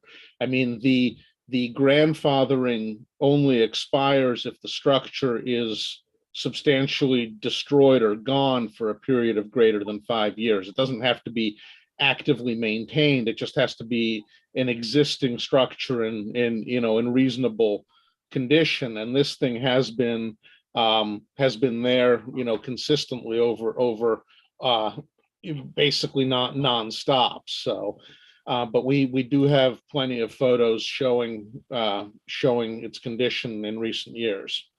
and any surveying you'd maybe done of the area, in that in-between time would be important. Ian, you had your hand up. Well, I did, Madam Chair, and to follow up on what you're saying, maintenance bills too would, prove that it had been maintained. But so my hand went up because Mark, I sort of admired your disarming preamble. And I consider this a fence to the island, the way that it sticks out so far into the water at this point. And I'm curious, because when you claim that the buildings are pre-78, the town's GIS, the vision database states that Building 1 was built in 1994, Building 2 was built in 2008, and Building 3 was built in 2013. So, so it would appear that one of you are mistaken, and so I'd like to see some proof of what you're claiming, that they're pre-78. I think Mark has an answer, because I think it's the structure itself, Ian, was actually in before the houses. The groin and the bulkheads. Yes, were I understand. But the bottom line is, as far as I'm concerned, the structure has no statutory protection whatsoever. I've asked Jeff for several times, I believe, when this has come up, for a ruling from town council. And, to read from the preamble of the Mass Government website, Chapter 91, the Massachusetts Public Waterfront Act, it states in the overview and summary, it says specifically that through Chapter 91, the Commonwealth seeks to preserve and protect the rights of the public and to guarantee that private uses of tidelands and waterways serve a proper public purpose. And then it elaborates, it says, preserves pedestrian access along the water's edge for fishing, fouling, and navigation. And in return for permission to develop non-water dependent projects on Commonwealth tidelands, provides facilities to enhance public use and enjoyment of the water. So this clearly interferes with the statutory rights of the public under Chapter 91. And personally, I'd like to see it revoked and removed. And so I would ask, one, that Jeff, you ask town council on this issue, and two, that my fellow commissioners think very carefully before agreeing to any work on this structure. And that's about all I have to say, although I can read chapter and verse from Chapter 91. And in fact, I would like to add a couple of things from the Conservation Law Foundation that they published in December 2018, Public's Guide to the Public Waterfront Act. And it says, you have the right to be provided with and have free and unencumbered access to public facilities and open spaces on the waterfront. And well, there are, we clearly, as a member of the public, I clearly no longer have that. Thank you. Thank you, Ian. Seth, I thought I saw your hand go up. Yes, thank you, Madam Chair. On a maybe related but different vein than what Commissioner Golding is talking about, within our Nantucket wetland regulations, the condition or the performance standard varies a little bit for each of the three resource areas. The resource areas are coastal bank, coastal beach, and land under the ocean. But in each of those performance standards, there is a performance standard that requires that any bulkheads or groins, even if they were built before 1978, not be rebuilt unless a environmentally more friendly alternative could be considered. And the onus of those submitting those environmentally friendly alternatives is on the applicant. Respectfully, I understand Mr. Ritz's discussion of the existing Chapter 91 license and the fact that the structure predates the Wetlands Protection Act, but the onus is still on the applicant to provide a written discussion of alternatives that would be more environmentally friendly than rebuilding the groin.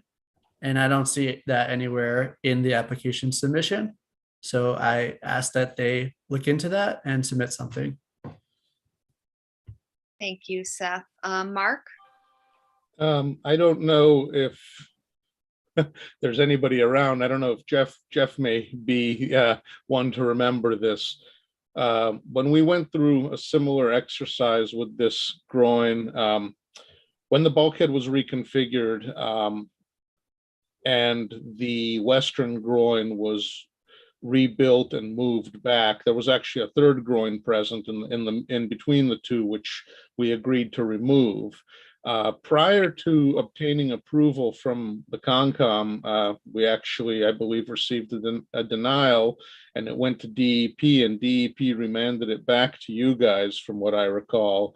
And ultimately, the commission approved the configuration that was out there as you know, up until earlier this year. And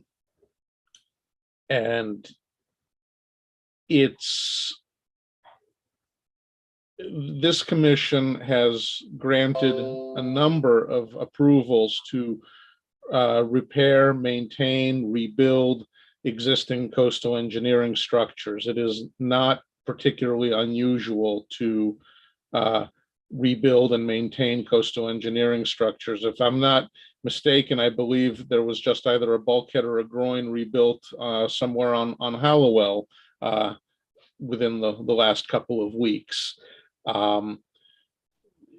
This, you know, DEP routinely allows reconstruction and maintenance of existing structures.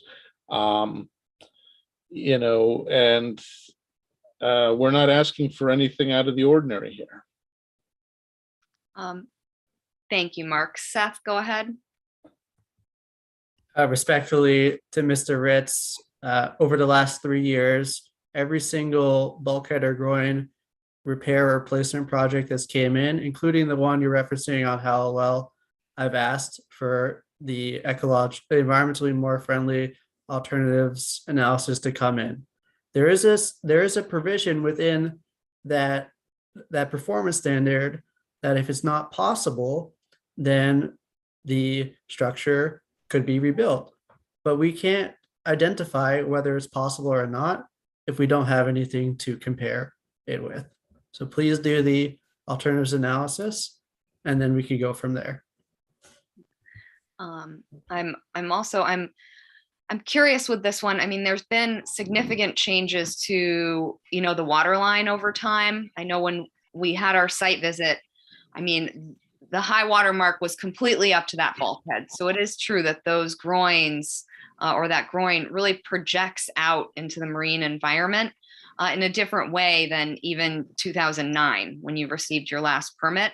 And I don't know how that works. You know, some of the bulkheads that have been replaced, repaired, etc., we've actually tied a new public access aspect to those because of different changes. So again, I would agree with Seth that an alternatives analysis is important to provide, you know, because this system has changed since it first went in. Actually, the water line was at the bulkhead in the last iteration of permitting as well. It's indicated on the site plan as being at the bulkhead, but we can look at an alternatives analysis. I can tell you right now what the only possible alternative here would be to construct a significant beach. But we can provide you that alternatives analysis if you would like. But conditions are virtually identical to what they were when this was most recently permitted in 2011, 2012. Oh, I apologize. The line looked closer to the bulkhead to me. And it might be worth constructing a beach, because I don't know, like, that groin, you know, which is supposed to hold sand to make a beach, is actually functioning to do that anymore, given where the water line falls. So I do think that the you know, what is this groin functioning to actually do when it's in place now, if there's not a true beach available there. It's seasonally variable here. We have bidirectional sediment transport, and we're now recovering from a winter storm condition. Linda, I see your hand up, and then Seth, I'll go to you. This may be a pretty simplistic question, but it was lawfully permitted. The growing was lawfully permitted. And isn't he fully entitled to maintain it and reconstruct it as necessary? Maybe I'm missing something here. So again, Linda, that's what we're trying to parse out. I asked a few questions about when it was last maintained, because if it was in disrepair, if the bottom of that structure, say, was rotting out and nobody was paying attention, and then the storm came in and wiped it out finally, that would suggest a lack of maintenance, which wouldn't allow them to rebuild. So there's, multiple levels there. And we also have provisions in our bylaw that, again, allow for an alternatives analysis, because environmentally speaking, we've realized that these structures are damaging, so now we're trying to kind of correct that. I just have a question, because I'm pretty familiar with that whole strip of beach. We used to run our boat up and down that whole side. And I don't know if it's changed all that much since 2007. I know it's ebbed and flowed because they've gotten, that last storm was terrible with that wind. But I think it's pretty much gone, come, gone, as a lot of my friends who have properties up there. So I'm just, I'm looking at this very simply. So, I understand that you and Seth have some issues, but I'm just looking at it more simply, that it's pretty much there and he can maintain it and repair it. And I'm not exactly sure when was the last time he repaired it, but I guess that's the question you're asking him. Right, because when we did the site visit, it's not there anymore, really. I mean, so to be destroyed to that level is a little bit, again, I'd like the evidence that they were doing maintenance in that time and it wasn't left for disrepair. Yeah, that makes sense. Ian, I know I saw your hand up. Yes, you did, because in answer to Commissioner Williams's comment, I disagree with her in terms of, how it's changed. And I've been here a lot longer than she has. And not only that, I think clearly under the original license, the Chapter 91 license, it no longer complies. And so the Chapter 91 license should be revoked. And Jeff, this is a formal request that town council weigh in on this. There's nothing that is set in stone in this country. Nothing is absolute, and that includes Chapter 91. And it clearly no longer meets the Chapter 91 requirements. Thank you, Madam Chair. Thank you, Ian. Seth, I saw your hand up. Yes, thank you, Madam Chair. 2 points. First, to Commissioner Williams' point, I think that part of the issue here is that there are several different permitting regimes that have, different regulations. So it may be permissible to be repaired under Chapter 91, or it may not be. We'll have to look into that.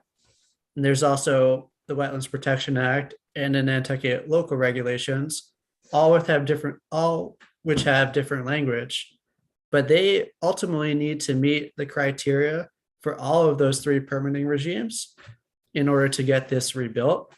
So I'm just saying it might be different in some than the others. And then if I may, just to Mr. Ritz, thank you. I appreciate you looking into the alternatives. I know that a lot of techniques and different innovative approaches have been brought to mind in the last, decade or 15 years in this case.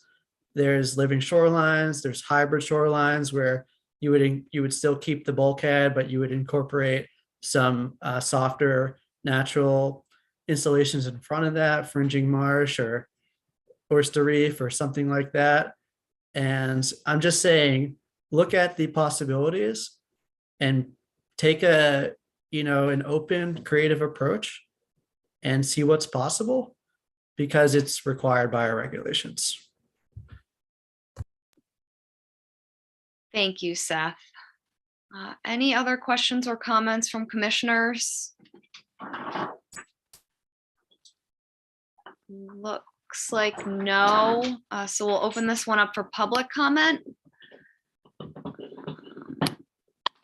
Does not appear that we have public comment on YouTube at this point. I think commissioners are done. So Mark, would you like to continue this? It doesn't seem like I have a tremendous amount of choice. So yes, we'd like to continue this to the next meeting. Okay, so this will continue until May 12th. Thank you. Thank you. And that moves us on to Hang 10 LLC at 21 Meter Street, represented by Art Gasparo. Thank you, Madam Chair. I'm before you tonight with a notice of intent application for work within land subject to coastal storm flowage. This filing is result of or in response to an enforcement order for work that had occurred in the flood zone, unbeknownst to the owner, with respect to the flood zone requirements. He had started cleaning out.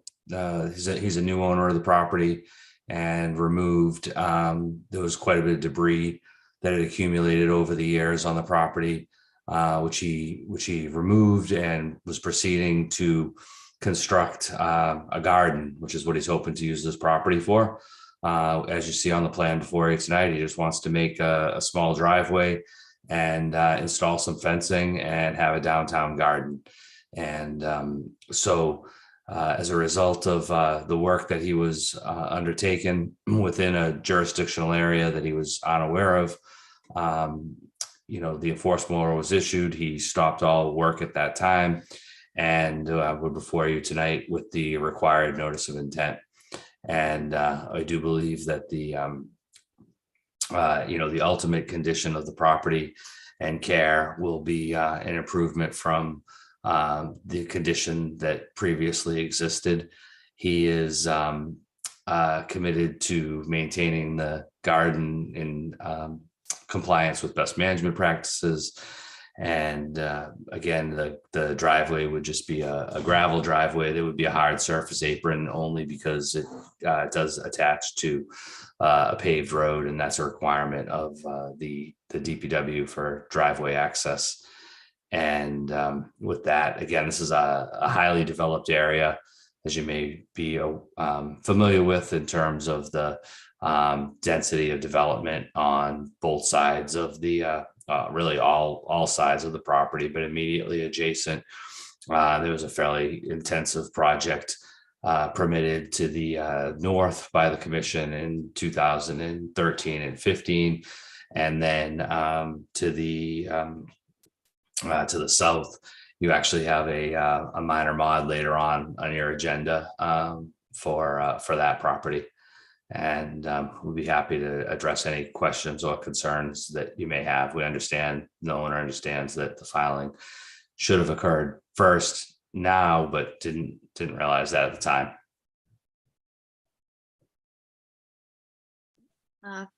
Thank you, Art. Seth, I saw your hand up. Thank you, Madam Chair. A couple of things. First, the apron that you're discussing, hard surface, is that still a pervious surface? No, not necessarily. In terms of the requirements under the zoning code, it lists hard surface. So that typically is either Belgian block or asphalt or red brick. And they want it to be, the zoning requirements are that it extends 10 feet in from the edge of asphalt. And of course, the concept there is to prevent the cracking of the edge of the traveled ways and public ways. And again, this whole road is asphalt. There was a sort of a gravel pull-off parking area that previously existed along the side of the road there.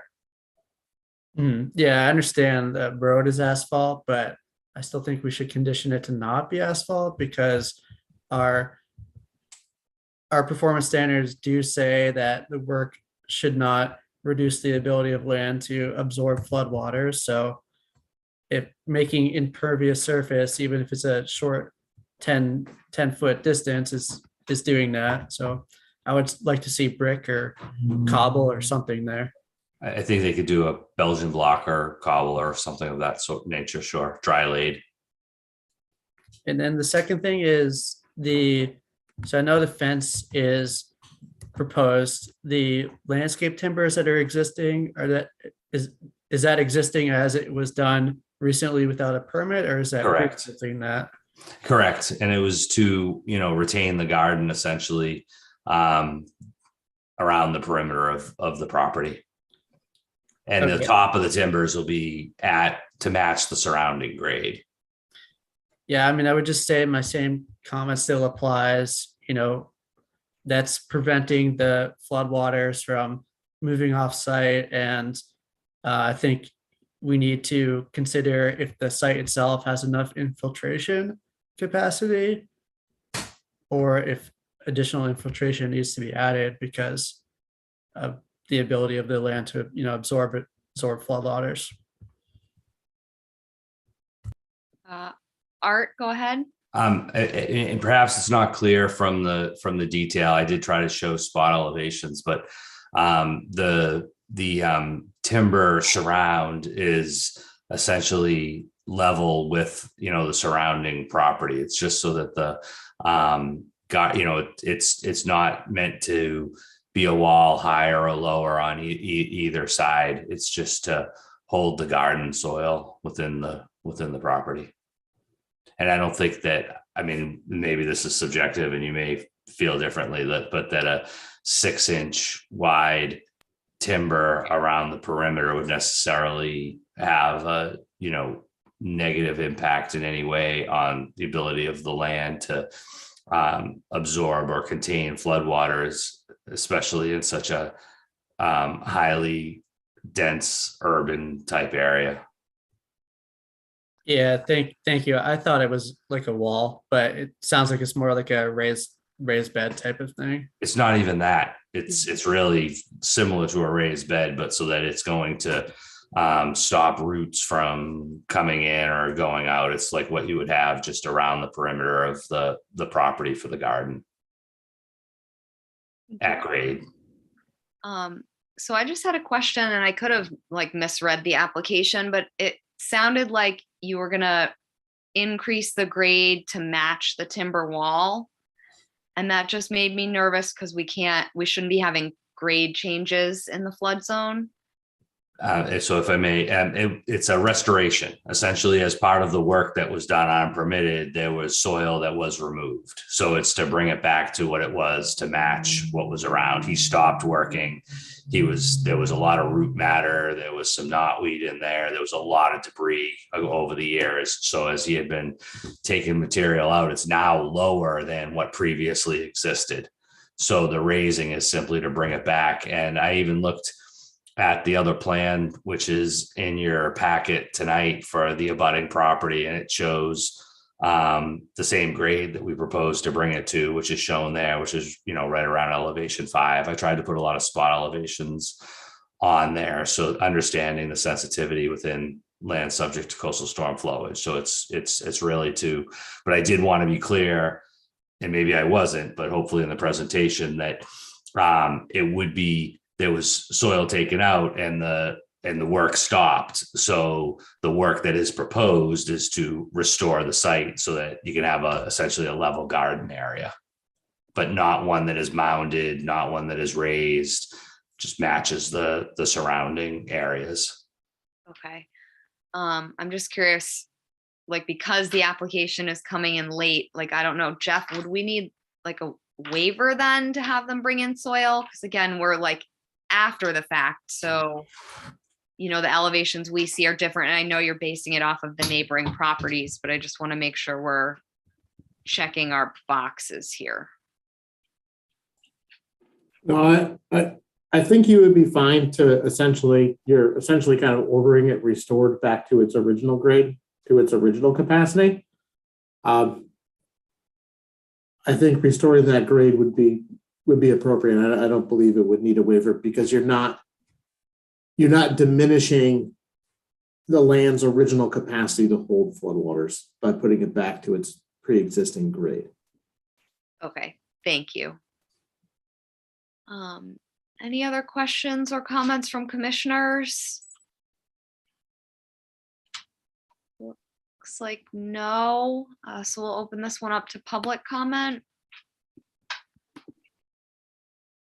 And it looks like we have one comment from the public. Kath Pate is an adjacent owner, excuse me, and understood from this committee less than 2 years ago that wetlands vegetation exists on the property along two sides, and nothing was allowed to be built within 25 to 50 feet.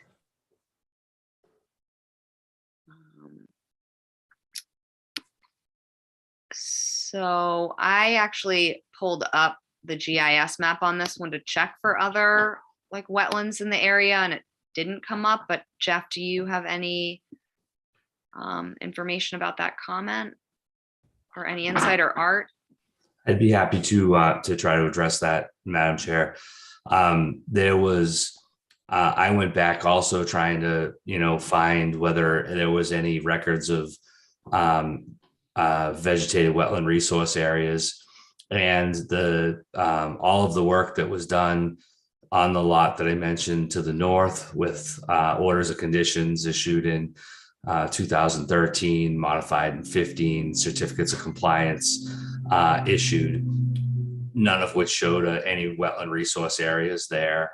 And likewise, the other application, which is in your packet later on, is all permitted based on no resource areas on this property either. So I think that sometimes, if there are areas that every area that sometimes has isolated flooding isn't necessarily, a regulatory resource area. And as far as we know, that wasn't I don't know that there was a wetland there, and none of the records show it. And looking at any of the available data, including, like I say, an application that has structures, I could pull it up, but 3, 4, 5 feet maybe away from the property line. There was never any mention, and these aren't ancient filings. These are all done, and with some of the same commissioners. Thank you, Art. Seth? Thank you, Madam Chair. One additional thought came to my mind. So if the proposed use here is to be a garden, I'm worried that means a lot of fertilizer and potentially agricultural chemical use. And although we are only in the land subject to coastal storm flowage, we do have a performance standard number 2 in that it says projects should not cause ground, surface, or saltwater pollution. And if they're putting fertilizers out and then a storm comes, that would be doing that.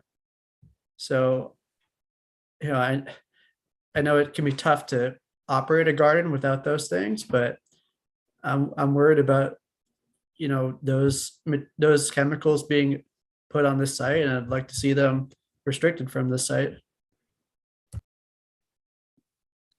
Art? Madam Chair, I suspected that might be a concern, and did discuss it with the applicant, and he's fully committed to following best management practices, and in terms of is sensitive to only using what the plants will uptake, to be very cautious in terms of just enough to essentially feed the plants in the limited area for what is needed, and to use slow release, and again, everything which is within the best management practices for fertilizer use, not to apply them before the dates that are needed, and understands that could be a concern, and is a concern. So the condition that we would hope the commission would impose would be that, best management practices must be followed on the site.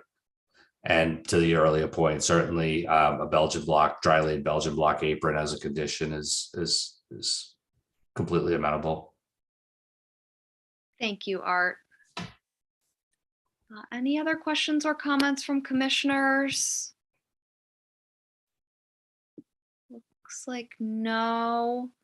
So I'm not sure, did a file number come in late for this one, or are we still missing a file number?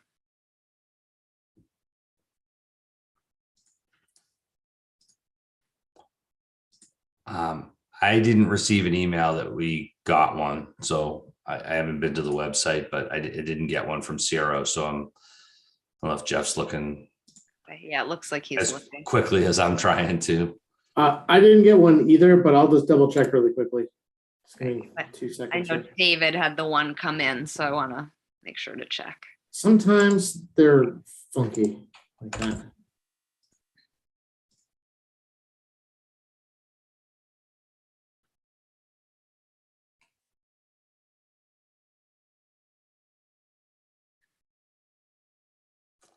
I don't see it, so I think we would have to request a continuance for 2 weeks, please.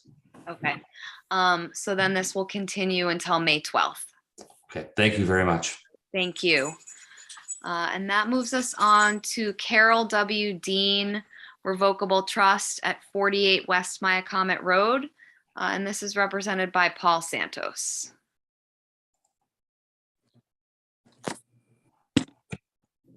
Hello, thank you.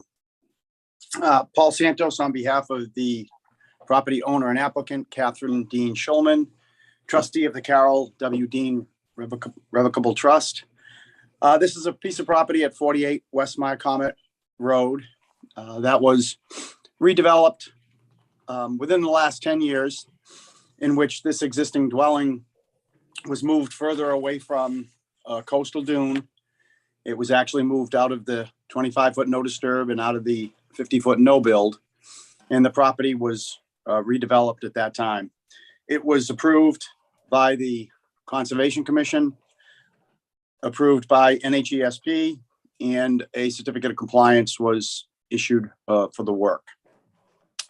The property has recently changed hands, and the current application before you is for the proposed installation of a set of seasonal aluminum beach stairs within a coastal dune beach interface.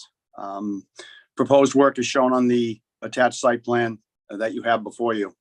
It's a fairly modest slope from the top of the dune to the toe, approximately only about a 5-foot difference in elevation. This would be a seasonal set of stairs. We estimate only about 15 linear feet in length, and they would be put in and removed on a seasonal basis. There already exists an existing footpath to the location where the stair would be placed, and the stair would again simply be for easier access from the top of the dune to the beach. We do have a DEP file number, and however, this does require a filing with NHESP.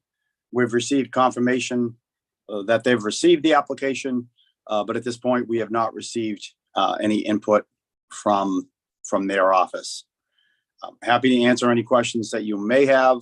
I think it's a fairly straightforward application request. Thank you.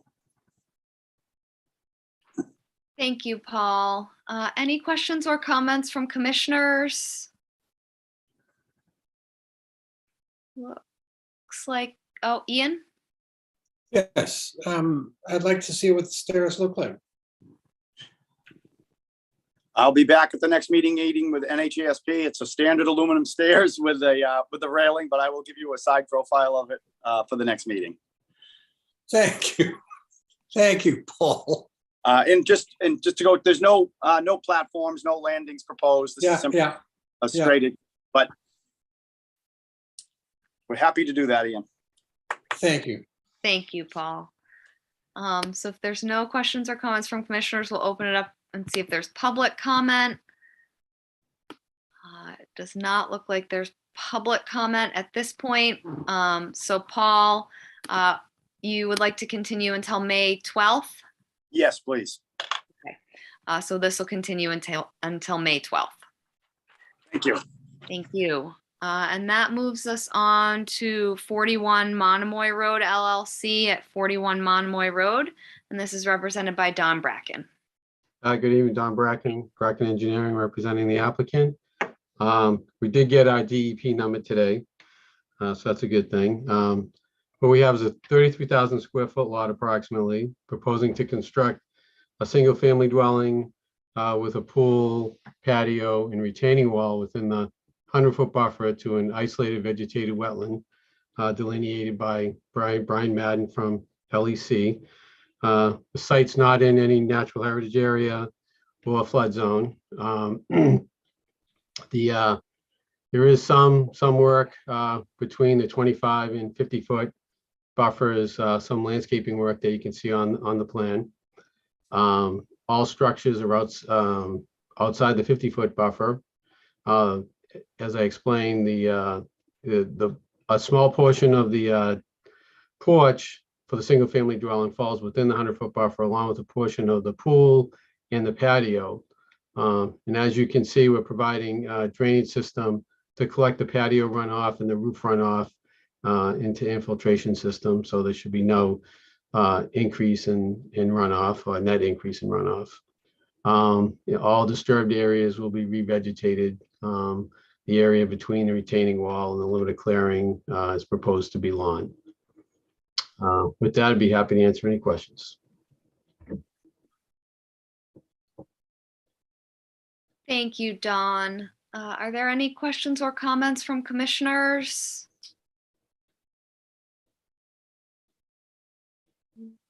Looks like no. So we'll open this one up to the public for public comment. Looks like we do not have public comment either.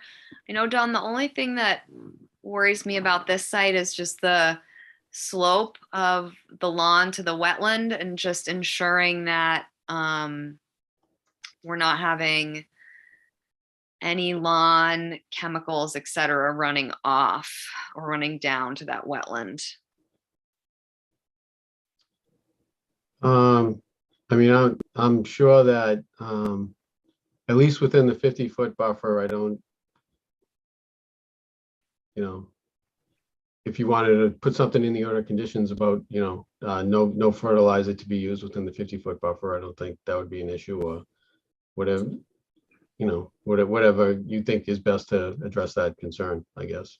Okay, well, we'll try and condition it then. So if there's no public comment, no comments from commissioners, we have a file number. Jeff, do we have everything else we'd need to close? So Don, would you like to close? Yes, please. Is there a motion to close? Moved. Motion made by Linda. Is there a second? Seconded by Seth. So by roll vote, Beal, Aye. Engelborg, Aye.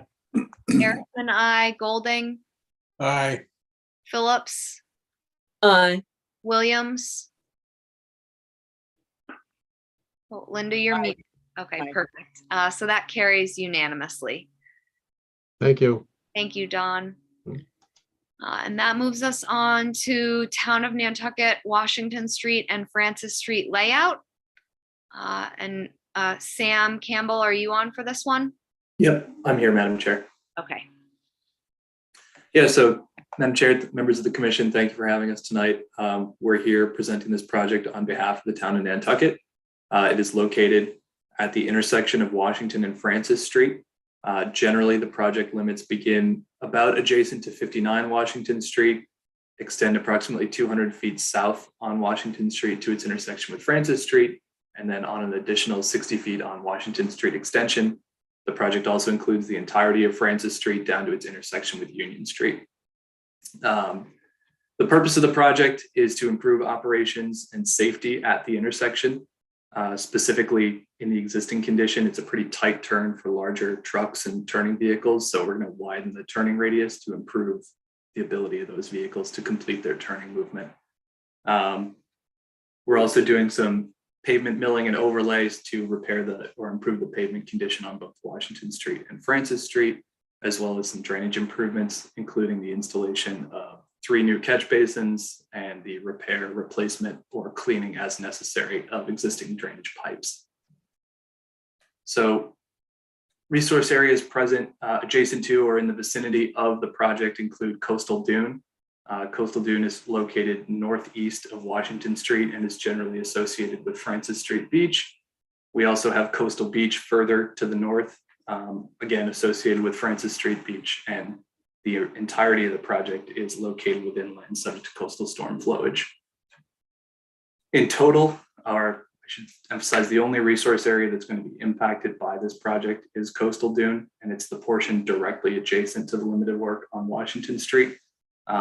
The impact is temporary in nature, and it's related to the installation of sediment erosion controls during construction. So essentially a compost filter tube or silt sock will be placed on the edge of the dune closest to the roadway to prevent any sediments that may be disturbed during construction from migrating into the harbor or onto the additional portion of the dune or the coastal beach. Upon completion of the project, we'll be removing that compost filter tube and laying down a seed mix that consists of native species, and we can discuss that in depth if you would like, to mitigate those proposed impacts.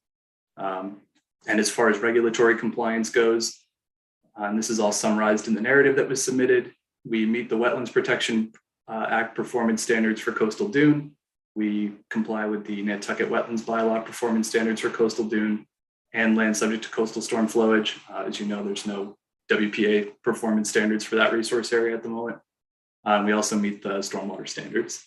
So I think at this point, it would be best to turn it over to you folks for any questions or clarification you might need.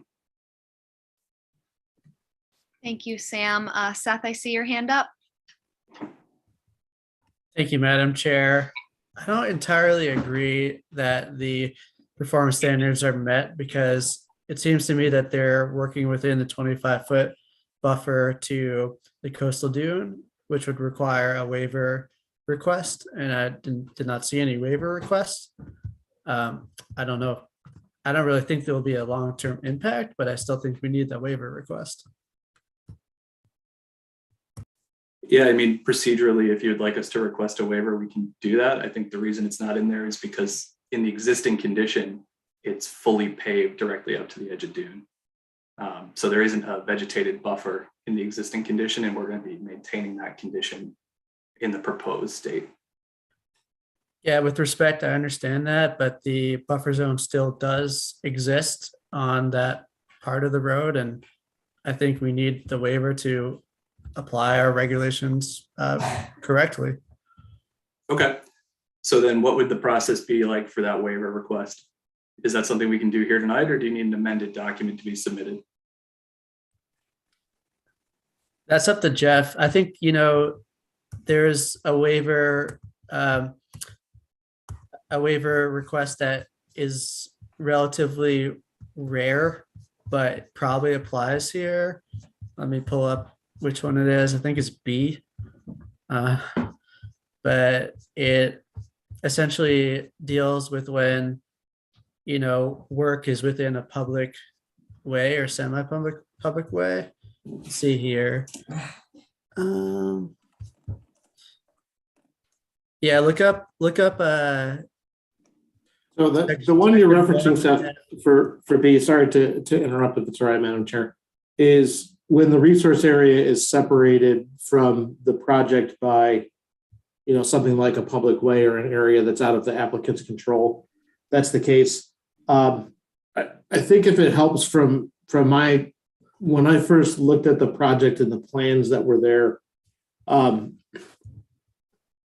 in kind of looking at it in totality too, right, is already existing under permit, the sidewalk relocation portion, I'm sorry, the plan isn't still up, has already been permitted under the Landbank's application for when they removed those structures and permitted the sidewalk to be moved.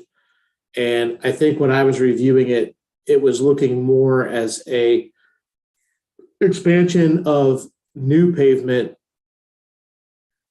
where the existing sidewalk is. And I think looking at that and looking at the plan, and I think why I didn't bring it up before is the new work is outside of that 25-foot setback, and the repaving of the road is something that we've treated from time to time as maintenance. And I think when I was looking at it with those things combined, I hadn't necessarily viewed it. I totally see Seth's point and certainly not going to argue it out. It is something that if the commission feels more comfortable, they can certainly, award a waiver if necessary.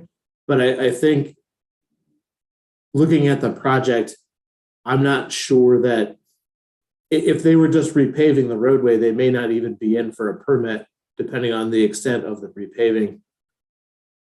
But I'm not sure that it's needed for the activity that's being requested. Seth, I saw your hand, and then Ian, I'll go to you. Thank you, Jeff, and I respect that, and I appreciate that. I think I agree with most of it regarding the road repavement being considered maintenance. But if they're talking about putting erosion and sedimentation barriers essentially right at the edge of the coastal dune, I think that needs the waiver under section 1F3B. Ian, go ahead. Thank you, Madam Chair. So can't we say that, in the orders of condition, that if a waiver is deemed necessary under section 1F3B, that is hereby granted?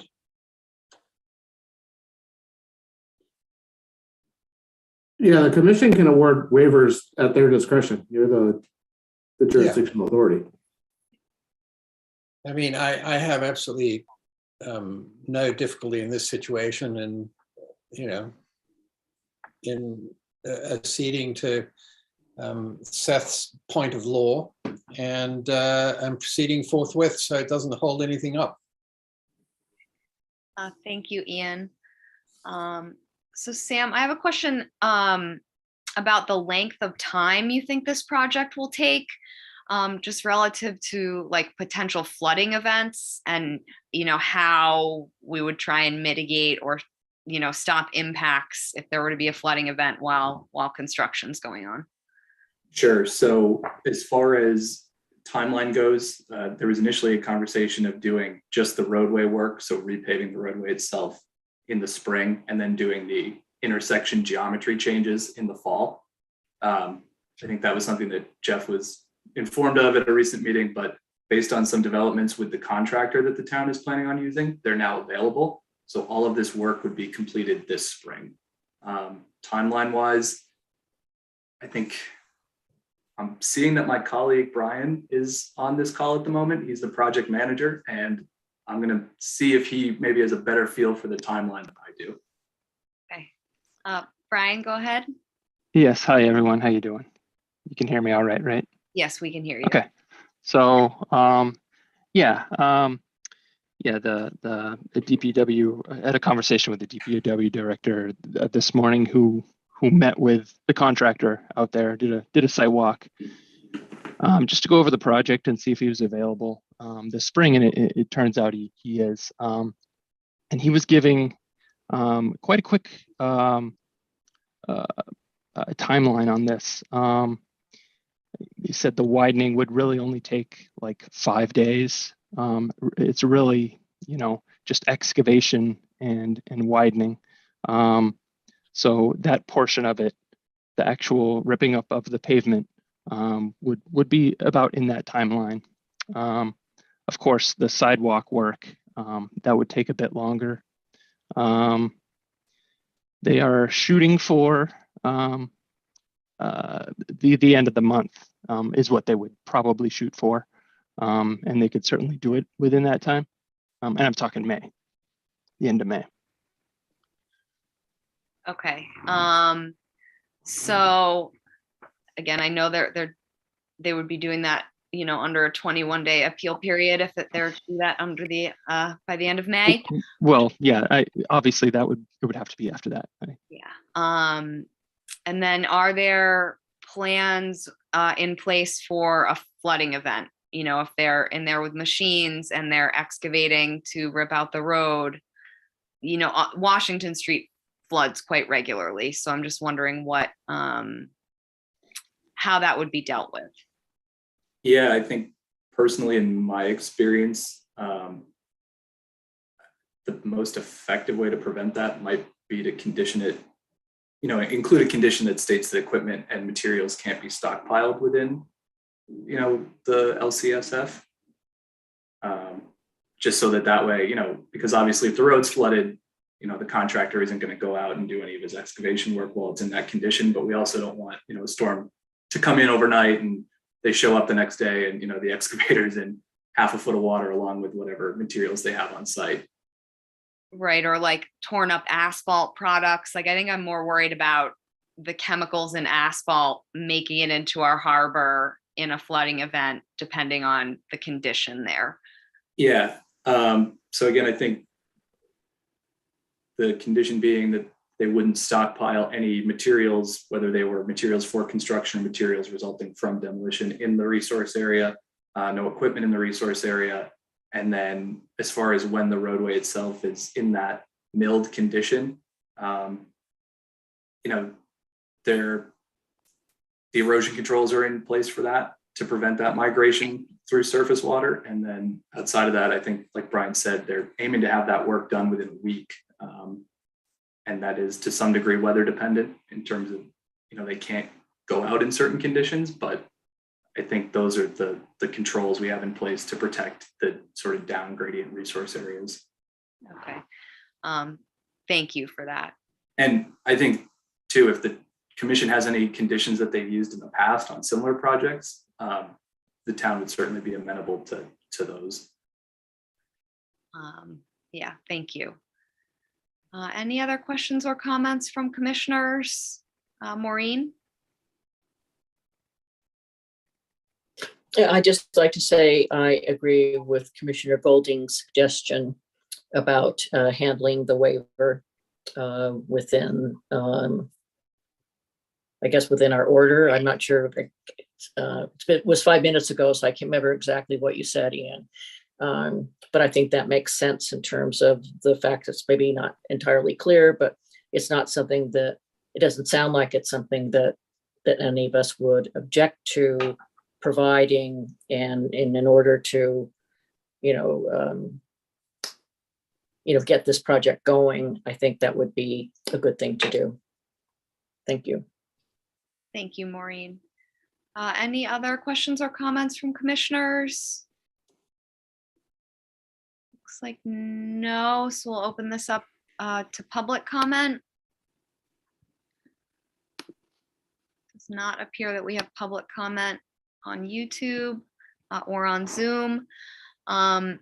So Jeff, would we have everything we'd need to close this one then? Oh. Mark, are you making the motion? All right, so the motion to close is out there. Ian, was that the second? Yes. Okay. So the motion's been made to close by roll vote. Beal? Aye. Engelborg? Aye. Harrisman, aye. Golding? Aye. Phillips? Aye. Williams? Aye. So that carries unanimously, and I will, send positive thoughts that this optimistic timeline rolls out for the town. Yeah, it could be an awful disaster come Memorial Day. Yep. Makes me a little bit nervous for, again, the town, but Union Street's going to be a lot of fun. Yeah. Yep. Well, thank you guys. Yeah, thank you all, and have a good luck with the rest of tonight's agenda items. Thank you. So that moves us on. Our amended order continued to minor modifications. We have 16 Western Preservation Trust LLC at 16 Western Ave, represented by Art Gasparo. Thank you, Madam Chair. I'm before you tonight with the application to modify the approval for residential redevelopment, essentially at 16 Western Ave out in Surfside. And the proposal is there was previously a picket fence along one of the property lines and within the buffer zone to the coastal dune. And we would like to replace that. It was falling down, aged, with a board fence, same length that previously existed. And then on the opposite property line to install a board fence to the within the 100-foot to the 50-foot buffer zone. So that's the structures on the abutting properties, as I think you can see from the application, essentially are even further seaward than the or closer to the resource area than the fence that's proposed. Thank you, Art. Are there any questions or comments from commissioners? Looks like no, so we'll open it up and see if there's any public comment. Also looks like no. Jeff, do we have everything we need to issue the minor mod? Yes, you do. Is there a motion to issue the minor mod? So moved. Motion made by Linda. Is there a second? Seconded by Maureen. So by roll vote, Beal, Aye. Engelborg, Aye. Arisman, I, Golding, Aye. Phillips, Aye. Williams. Aye. All right, that carries unanimously. Thank you. Thank you, Art. And that moves us on to 46 Union Trust at 46 Union Street, represented by Paul Santos. Thank you. On behalf of the applicant, Paul Santos with Nantucket Surveyors. This is a minor modification request for 46 Union Street, which is the renovation of an existing historic structure located at the corner of Union and Meter Street. And this property is actually an abutter to the south of the application that you just recently heard on Meter Street. Within this application, we are requesting a reduction in the size of an approved deck, relocation of the stairs accessing the deck, relocation of an outdoor shower to be at grade, and the replacement of an existing board fence, which is located along the northerly property line of the subject lot. So it is actually a reduction in the amount of work that was previously proposed, whereas the majority of the work is the reduction of the deck, which is a deck elevated on the first level. The house is elevated above grade. The grade around the property is around 5. The first floor is up around 12.1. So the deck is elevated on piers above grade. And that's the extent of the minor modification. Be happy to answer any questions that you may have. Thank you, Paul. Are there any questions or comments from commissioners? Looks like no. And we don't really have much public on here anymore. Jeff, do we have everything we'd need to issue the minor mod? Yes, you do. Paul, I'm assuming you'd like us to try and issue tonight. Yes, I will. Thank you. Is there a motion to issue? Moved. Motion made by Linda, seconded by Seth. So by roll vote, Beal, Aye. Engelborg, Aye. Arisman, I, Golding, Aye. Phillips, Aye. Williams. Aye. All right, that carries unanimously. Thank you. Thank you, Paul. And that moves us on to certificates of compliance. We have Water's Edge Nominee Trust at 16 Medui Creek Road. I know this was represented by Art Gasparo. I was going to say, if you would like, there's actually 2 of them, Madam Chair, we had a little clerical error. There's 3252 and 2577 that were both applied for. We have recommendations for both those, but I think it'd be easier because it's kind of a complicated project, just to have Art step you through it. Sure. Thank you, Jeff. Thank you, Madam Chair. This is a project that has gone on for a number of years, essentially residential development. This was the project where there was natural heritage was involved, and there was conservation restriction placed on a fairly sizable, I want to say it was about 4.5 acres of the property. And there's been ongoing management, land management plan by Wilkinson with reporting every 5 years to natural heritage. A fair amount of restoration in terms of grassland habitat.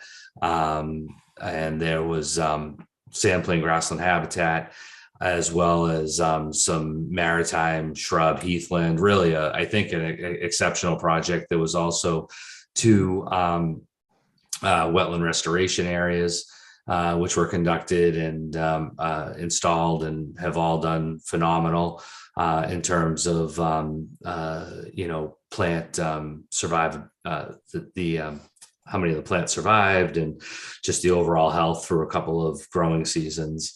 So I think that this really is a project that is in compliance with the orders that were issued. We've done what was needed in terms of getting the CR in place. That's part of what took so long in terms of finally closing this out.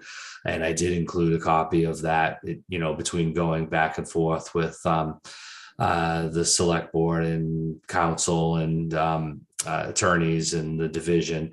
There was a lot of back, it was years, honestly, but it's recorded now. And, I didn't want to come to the commission until that was in place, because it was part of the overall permitting. So I think that's a real win-win as far as that goes. And the septic system, which is outside of your jurisdiction for the leach facility, though it does include IA and does have the tankage and some of the force mains and whatnot in your jurisdiction. So we did want to make sure that we had that all signed off, and we included the, certificate of compliance from the health department as part of this application. So that was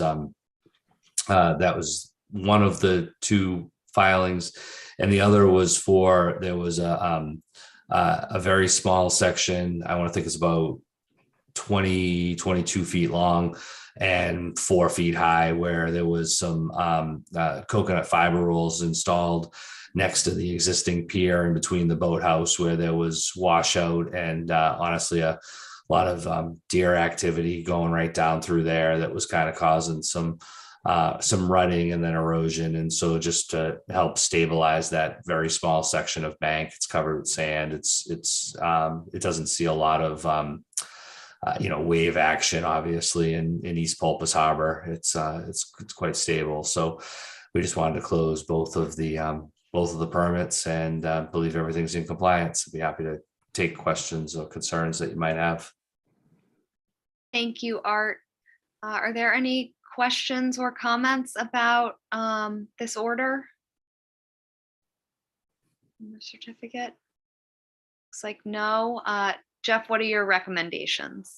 Yeah, I would say that we can issue out certificates of compliance on both these. I have to say, and don't say it often, that I know this project went through a really long and rigorous permitting process, and there were appeals and abutter disputes.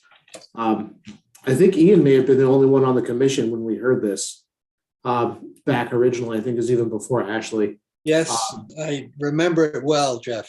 Yeah, and it was an amazing project. Doing the final inspections, it really came out well, and all of the wetland replication areas came out well. They've really kept up with. I know Art mentioned the grassland habitat on top of like the leach field in there, but they did a really extensive invasive species program with Wilkinson in some spots. And I'm actually kind of sad they're closing it out, because I can't go do inspections out there really anymore, because it's an amazing place. I mean, I know, I think we're all a little skeptical when it got permitted, but it turned out really well. It's a really great project. So kudos to those guys for making a big project with lots of complicated parts, everything coming out really well. So as someone involved since the beginning, I move to approve. All right, and it looks like Mark's given it the second. So by roll vote, Beal. And that's for both permits, I want to say. Engelborg. Aye. Harrisman, aye. Golding, Aye. Phillips, Aye. Williams. Aye. So that passes unanimously. And Art, I had seen your hand up there. I was just gonna say thank you to Jeff. That was all. Thank you. Yeah, they even kept it, just to be clear too, they even kept up on their monitoring reports that they were supposed to do that whole time. So again, good project. They're coming out next week to do another one, just so you know, even though you're done with you, Wilkinson's still with the reporting for natural heritage too. Yeah, they're reporting with Heritage. It's something like, is it a 15-year reporting cycle for Heritage? I think it's a 5-year cycle, but I don't know when it ends or if it's perpetuity. I hope, I think there must be an end date, but it's on to the 5-year cycle, and the owners just contracted with them. And because one of the discussions was whether we wanted that before this, but I felt like all of the requirements were met at this point. So, but just so that you know, that's been contracted and is still ongoing, so that they remain in compliance with the conservation and management permit. Well, thank you, Art, and congratulations on running such a great project. Thank you. So that brings us to Jay Graham and Catherine Goldsmith at 86 Pocomo Road. Yes. Sorry, 1 second. I'm just bringing up my notes.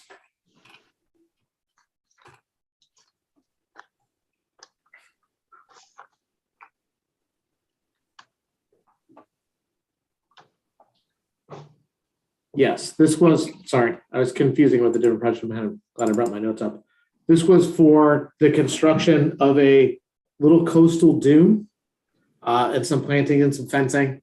It is done in compliance, and they've provided their monitoring necessary, and we're recommending that it could be issued as well. Okay. If there aren't any questions, would somebody like to issue the certificate or make a motion? Motion made by Maureen. Is there a second? Seconded by Linda. So by roll vote, Beal, Aye. Engelborg, Aye. Harrisman, aye. Golding, Aye. Phillips, Aye. Williams. Aye. All right, that carries unanimously. And that moves us on to orders of conditions. So these should be in everybody's email at this point. So sorry, I got them out a little late today. Yeah. It's always a crazy week leading up to town meeting. Oh, So, I forgot about that piece in there too for you guys. Yeah. always Fun. busy. Fun It's a lot of stuff. extra little shenanigans that just pop up that unfortunately have to get taken care of. Yeah. So, Um, it's our one legislative day of the year. You got to have everything ready. all your ducks in a row. That's true. All right, so we will start with Nantucket Conservation Foundation at Gibbs Pond. Yes. So, and spoiler alert, this order is going to look just like the order for the next one at Hummock Pond. So I'll if we make any changes, we can make them there. There is one subtle difference between the two, is this additional finding 2 that I added on. Just kind of felt that it was important to memorialize. So I just put that the commission finds that the project as proposed qualifies as an inland ecological restoration limited project, as the goal of the project is management of algae and nutrients to impede eutrophication. Proper monitoring is needed for the commission to evaluate the success of the project and to work with the applicant on long-term management goals for the health and restoration of the pond. Just kind of snipped that out from a number of things in discussion. I just wanted to put that on the record that that's important. I don't know why I felt that it was important to do, but I felt that it was important to do. No, thank you, Jeff. I appreciate that. Ian? Thank you, Madam Chair. So as I brought up, I mean, the fact is that over 150-pound bags of DDT were buried in close proximity to Gibbs Pond. And so I would like to see in condition 19, all water quality data should be collected pre and post any chemical treatment. Phosphorus sampling and DDT sampling is required to be included in the data, because I think that that's very important going forward to know if it is leached into Gibbs Pond.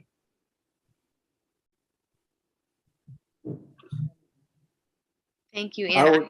would, I would support that too. I'm pretty sure it's out there. Yeah.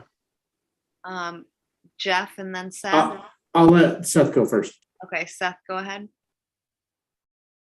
Thank you, Madam Chair. So we talked about doing more robust sampling generally during the while the application was open. I am for that.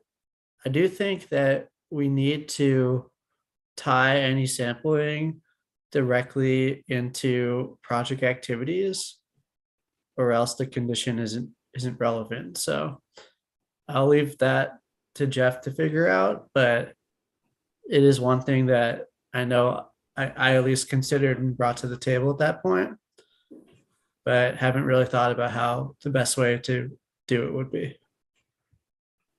Thank So you. may I reply, Madam Chair, before Jeff weighs in? Yep, go ahead, Ian. So I absolutely take your point, Seth, but the Conservation Foundation, really, it's a public trust.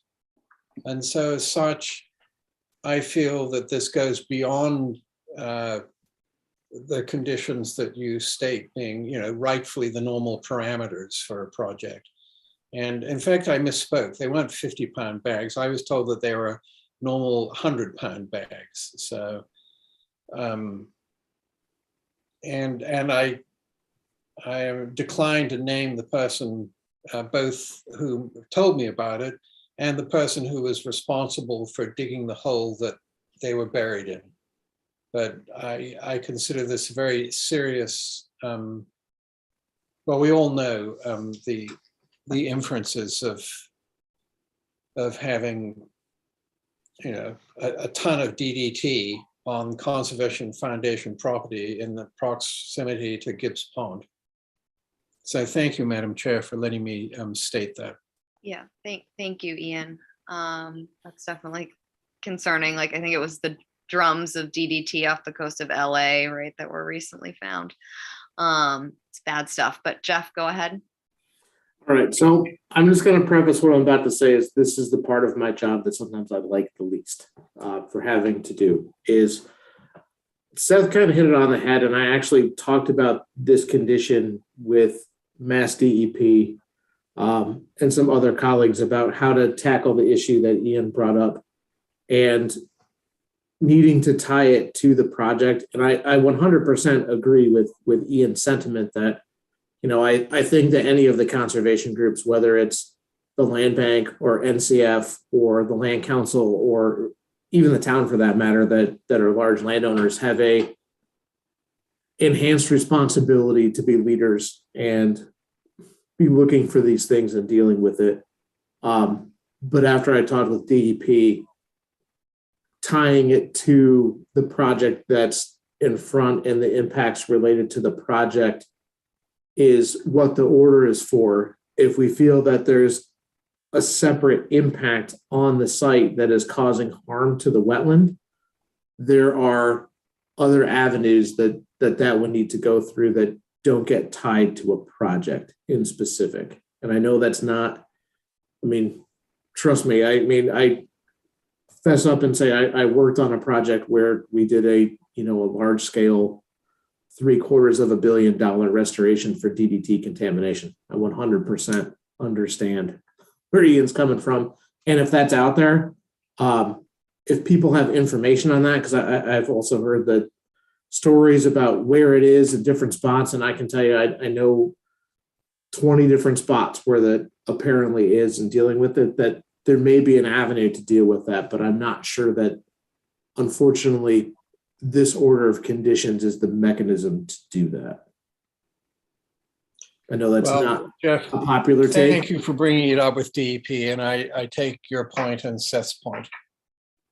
But trust me, I would love it, and I think it's something that I know we've been talking about reg changes and send some stuff off to for Ashley to take a look at, to put it on an agenda and for her to get it on there, and we'll have it on soon.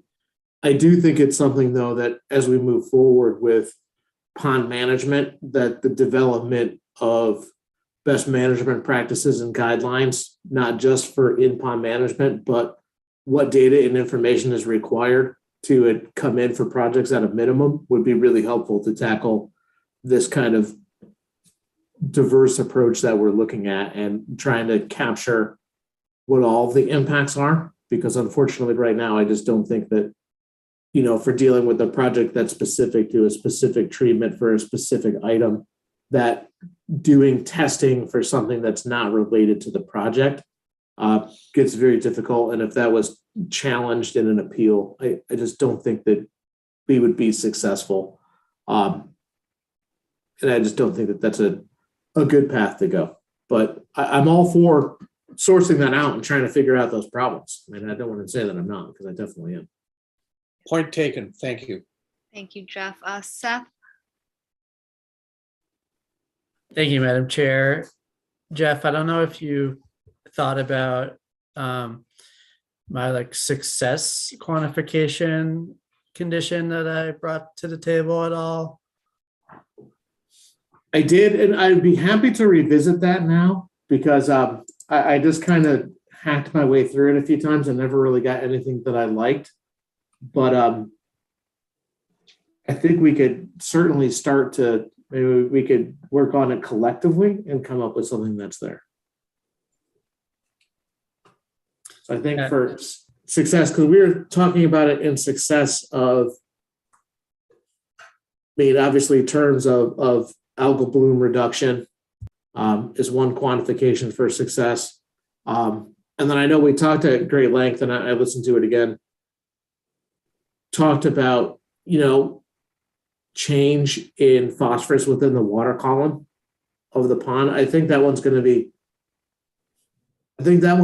difficult, because I'm not sure what the expectation for that isn't as clearly defined because of the variability of that. And I think that's the part I was struggling with. So if someone has a suggestion, I'm totally game to give it a go.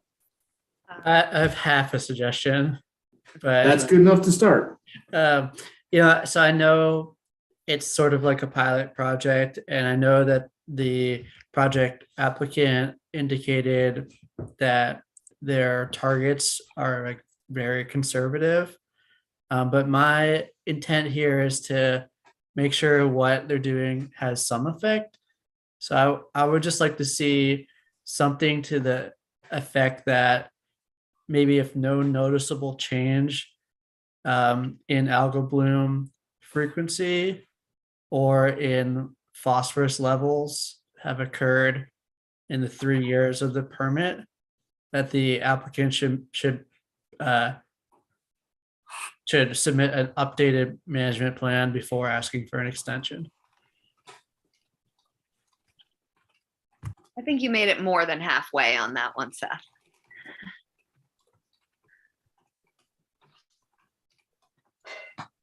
The halfway is, I just said noticeable, but I don't really know if that needs to be quantified more.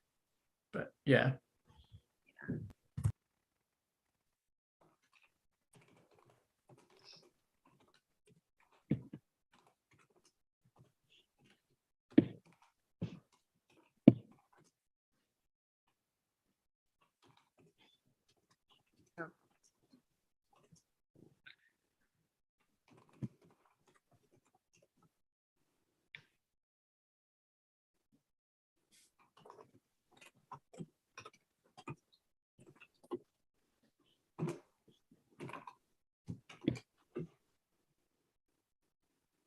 It's almost time for ice cream. Type it as fast as I can, Mark. I'm not rushing you. I'm just saying it's almost time for my ice cream. I need dinner first.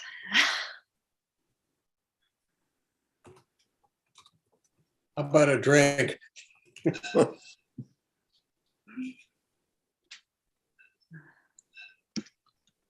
right.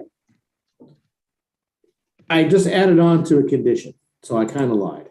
It won't be new. So I did add a new condition. I put it under 20 when I have these results. So 19 is the specific type of any chemical reported to the commission annual basis. Any chemical treatment shall be by licensed applicator. All water quality data shall be collected pre and post any chemical treatment and provided to the commission for review. phosphorus sampling is required to be included in this data. So then I just have 20. These reports will be presented to the commission as part of an annual report. And then I added a new 21, and hopefully this kind of is a good start to this, Seth. And we can wordsmith it a little bit, but I put 21. This annual report shall also provide a year-to-year comparison of algal blooms, of number of algal blooms, actually number and extent. All right, so back up. This annual report shall also provide a year-to-year comparison of number and extent of algal blooms and percent change in phosphorus levels. Should no significant change be documented, the permit shall require amendment to include alternative management options prior to any extension or certificate of compliance.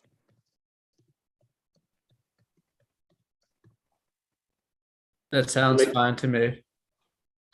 I think that's both halves. Yes. See, sometimes it just, just got to get something to get started. And Mark got me hungry for ice cream, so I had to get the creative juices flowing. Oh boy. All right. Any other thoughts on this one? Looks like no. So would somebody like to make a motion to approve as amended? So moved.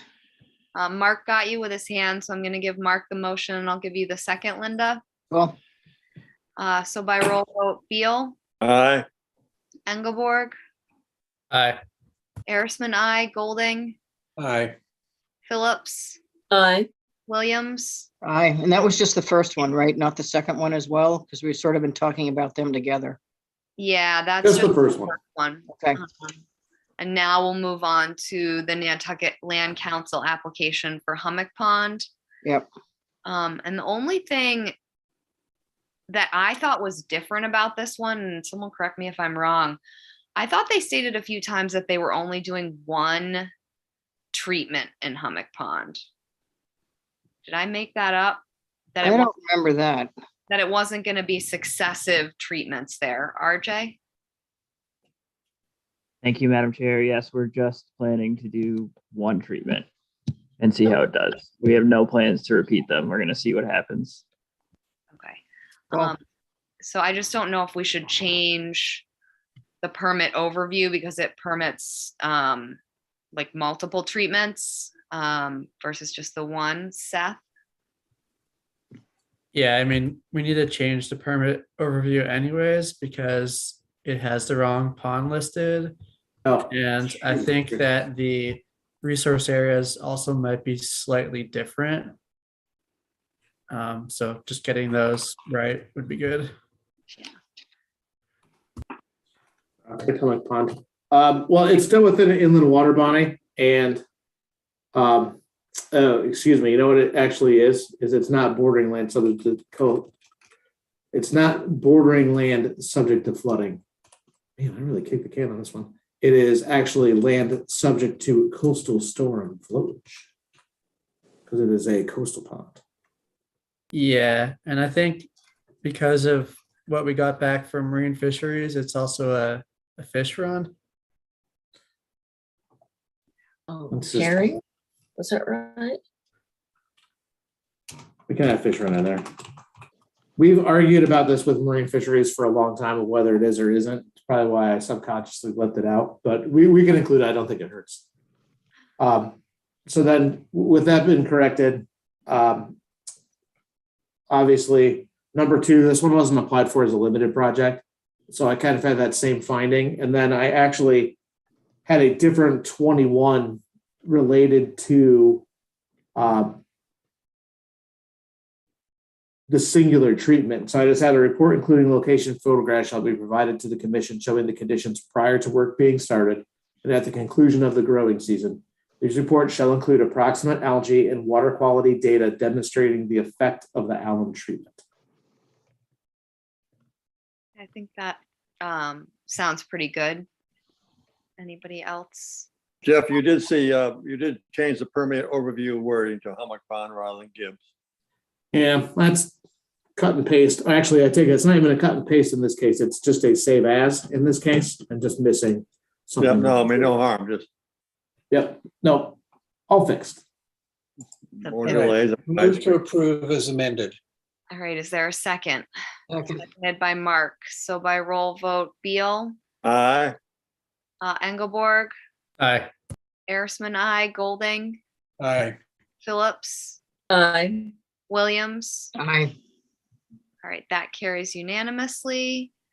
And that moves us on to 7 Loretta Lane LLC at 7 Loretta Lane. Although, Jeff, do you want us to talk about Park City Wind? Well, we need to talk about Linda Loring. That closed tonight. I was just having assumption that seemed like a positive order on Linda Loring. Yes, I think so. All right, I'll just check that. There wasn't any questions, so I was assuming that everyone was pretty comfortable with it. So if Seth wants to hop back on, we can move on from Linda Loring. Okay. He ran away fast. So we could see his picture of him in his Linda Loring shirt for it. So He was probably eating his cookie. yep. And then we can talk about Park City Wind now, or if you want to do that one last, we certainly can too. But yeah, just try, I mean, I'll rewatch the discussion a bit to pick up some of the things that people were talking about. I know there's a couple of questions for me to look into for drafting an order related to, I think, memorializing what they had said about the requirements for decommissioning and somehow referencing that in the order to kind of cover the bonding provision that came up would be good. And then obviously the other comment that was made relates to what mitigation will be required if impacts are found by monitoring. Yeah, I think that's good. I know, Jeff, on the last wind cable permit, we did have, I think it was a finding, just that multiple cables, there could be an additive impact essentially. And I don't know if we still want to include something like that. That was my point, actually, in asking about more cables, more cables in the corridor or new corridor. I was sort of thinking about that. Yeah, we might have more flounders in the area. Apparently, they sort of are attracted or impacted by them, possibly. So, there may be positive consequences as well. I mean, it's really, this is very tough because, you've got the feds in there who have, you look at the environmental impact statements and the various filings on these things. I mean, it is so robust, shall we say. And so I don't know if there's a way to, well, I guess we would actually need to identify, because I'm sure, I know that the decommissioning stuff is in the federal law, and so they would have to do that anyway. But I guess I was just trying to think of as a way to say, that this conforms to all requirements of, both, the BOEM, the various all the various agencies that are involved, or is that just kind of always assumed that they'll do everything else they're supposed to do? Or should we So go ahead, Jeff. I know Seth has been trying to politely raise his hand since the beginning of this. Sorry, I'm just going to answer that question for Maureen. So there's an actual standard condition within the order of conditions that applicants are required to comply, obtain, and follow all other permits. It's just a standard one on the state form. So that is included whether it's in the separate finding and additional conditions we have, but that condition does exist. Okay. Seth, I'll go to you and then Ian. Sure. Thank you, Madam Chair. Respect to the project engineers, I still think we should ask for additional monitoring beyond the geophysical surveys. And so I'd like some consideration of that type of condition to put in the order. I'm with you on that one, Seth. Okay, that's fine. And then I did bring it up really quickly. We did have a finding in the Vineyard Wind order that just said the commission finds that the installation of cables within land under the ocean could have a cumulative impact to the interest protected and should be evaluated as such. So I could just bring that into the new one. Yeah, that would be great. Yes. Thank you, Jeff. No problem. All right, I think that's good. I can put something together from there. my question is, why in the world were they even before us? When you look at their corridor, they have a little hiccup coming towards Muskegon, and it's all the same water depth, but they just missed that little curve. And so why they even drew it to include us? I mean, think of the expense of applying before us. I mean, it's just crazy, but they did. So here we are. Sorry. Well, if I may add to that, Mark, so I'm sympathetic to what Seth has said, and but the bottom line is that one of the reasons why we're so far behind Europe, which has over 4,000 offshore turbines, and when you start actually exploring what's the various papers on it, I mean, the cables there's minimal impact as far as one can tell, although as scientific papers, obviously, I mean, as scientific papers go, there are conclusions that haven't been able to be drawn yet because of a lack of data. And so I just feel that in some ways this is so far beyond our pay grade when you think of, how many well-qualified scientists have been examining this issue. So it's all above our pay grade because we don't. Yeah. It's not hard to get above it. Yeah. But yeah, we're behind on clean energy in the United States. There's no That's question for sure. about that. All right, so now we are going to move on to 7 Loretta Lane, LLC at 7 Loretta Lane, which was the mostly flood zone with the pool. Always. Yeah. Yes, this is one where the pool was outside and the rest was in. I just put that because we had them not do any grading. So I added that condition 20 with our new normal soils condition, that no substantial grade changes are permitted by this order, just because I wanted to memorialize that as the case. Thank you, Jeff. Seth? So I understand that the pool is technically outside of our jurisdiction, but can we still add the condition that says that the water can't be pumped into our jurisdiction? Yeah. It's a good one because it is there's nowhere for that water to go but within our jurisdiction. So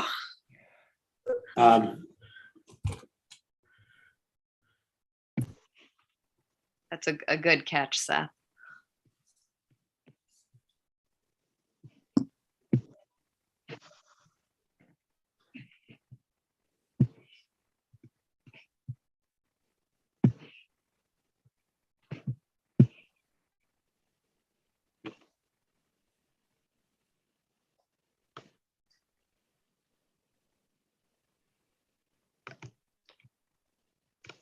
So I'm kind of skirting it a little bit without calling out the pool since it's not within jurisdiction.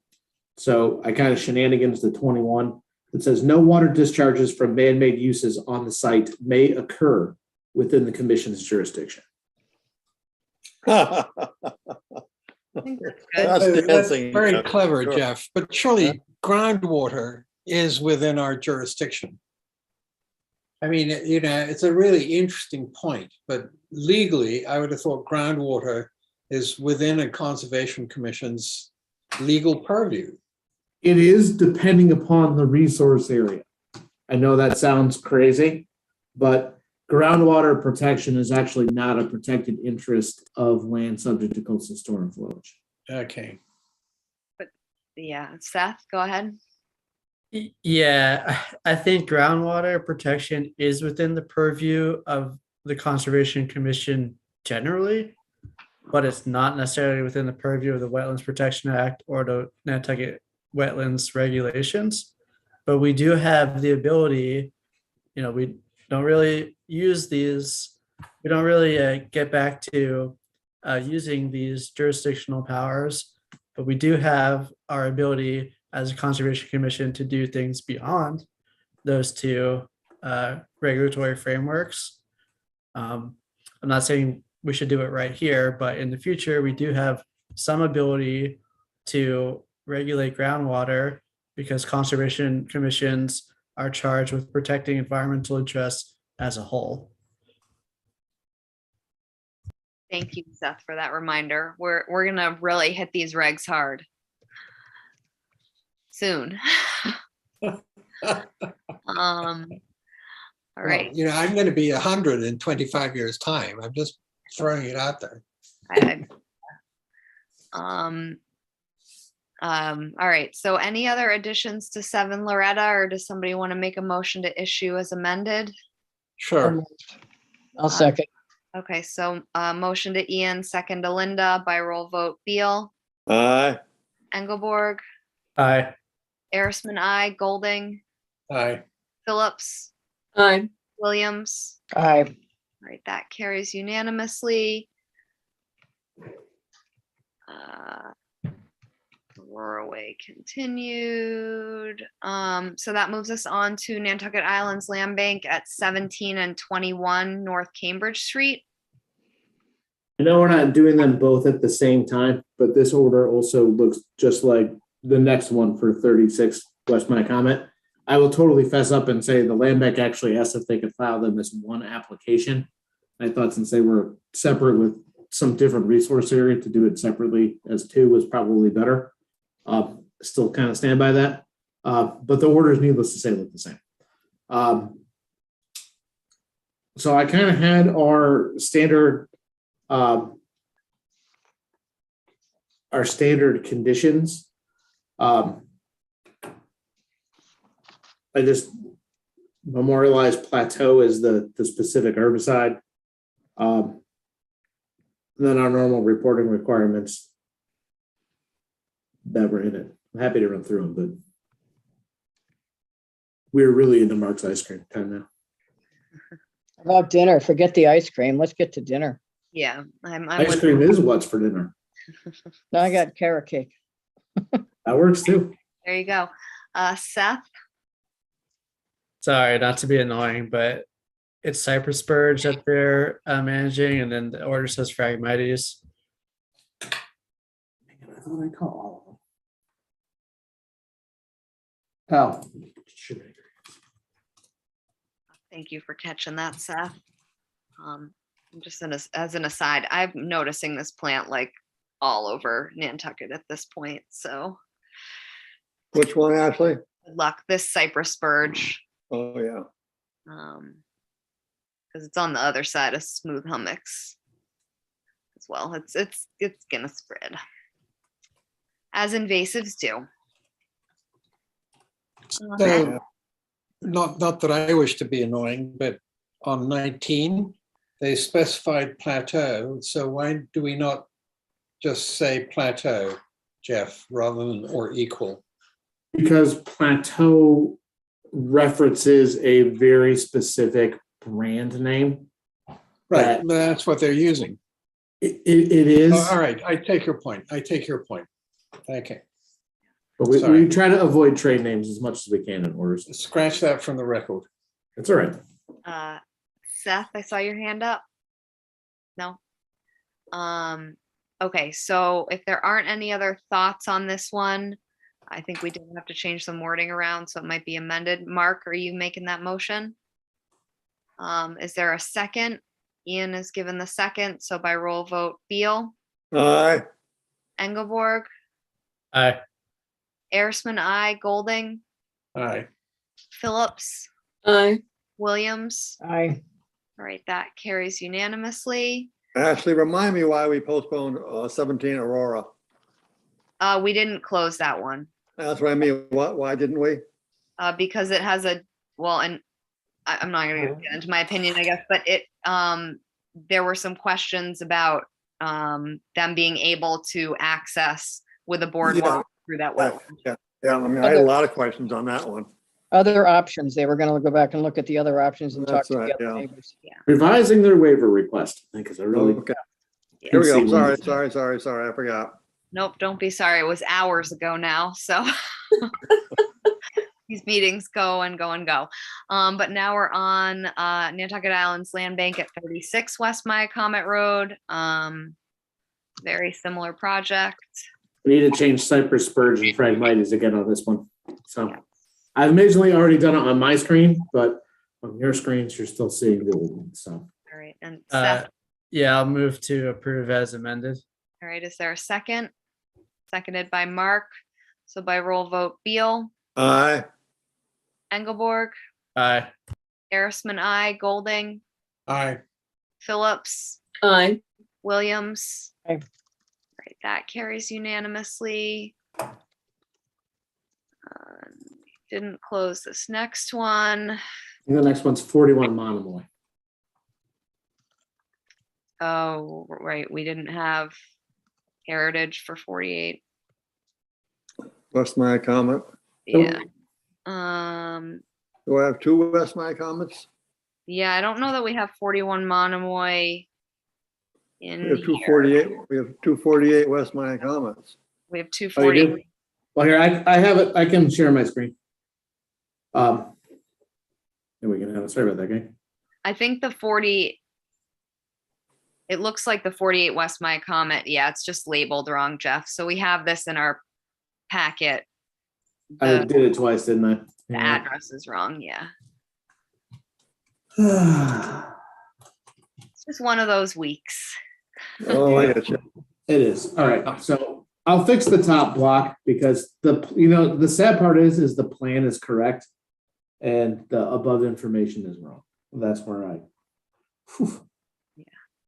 against that one. And I'm now looking at the wrong sheet. All right.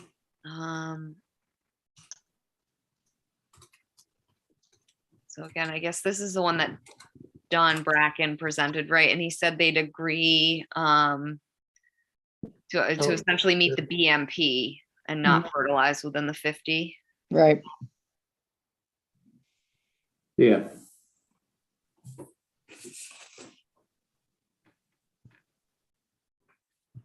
I had the DEP number right. I mean, you can condition however you want. I mean, you could put a 26 that no fertilizers allowed inside the 50-foot setback. Yeah, I mean, or like pesticides, et cetera. I think any of those landscape chemicals, like this strikes me as a property that the mosquito sprayer is going to be out regularly. Can we say fertilizer or agricultural chemical? That's good. And why restrict it to 50 feet? Why not 100? Fertilizers are one of the big problems in this island. It's terrible. Yeah, so I mean, we could say the lawn area behind the We could it's really say their 100. whole- it really encompasses their whole lawn area. That's right. Yeah. I mean, I'm fine with that. I think we should change one. So it should be one of our standard approvals. Is no fertilizer within 100 feet. Yeah, I'm fine with that. Yeah. Again, I think we should add the agricultural chemicals because the amount of pesticides and things that go down as well are kind of mind blowing. Yep. Yeah, so I added 26 there, and you guys can see it. No fertilizer or other agricultural chemicals are allowed within the 100-foot buffer zone. I think that's great. Anybody else have any thoughts? Fertilizer within a mile. We'll see at town meeting, guys. Oh, the landscapers are drumming up energy for it. So If you've got green grass within 100 feet of the harbor, I got lunar surface for 50 years at my house. If you've got green grass within 100 feet of that harbor, you are using something you're not supposed to use. You bet. And the world island's full of them. And Jeff can't keep up with all of this crap. And we've educated him and told him they can't do this crap. And 10 years ago, we started that and it's still happening. the clients are crazy, and that's Yes, what they are. And they do have biodegradable and less invasive and less damaging stuff, but who uses it? They want green grass now.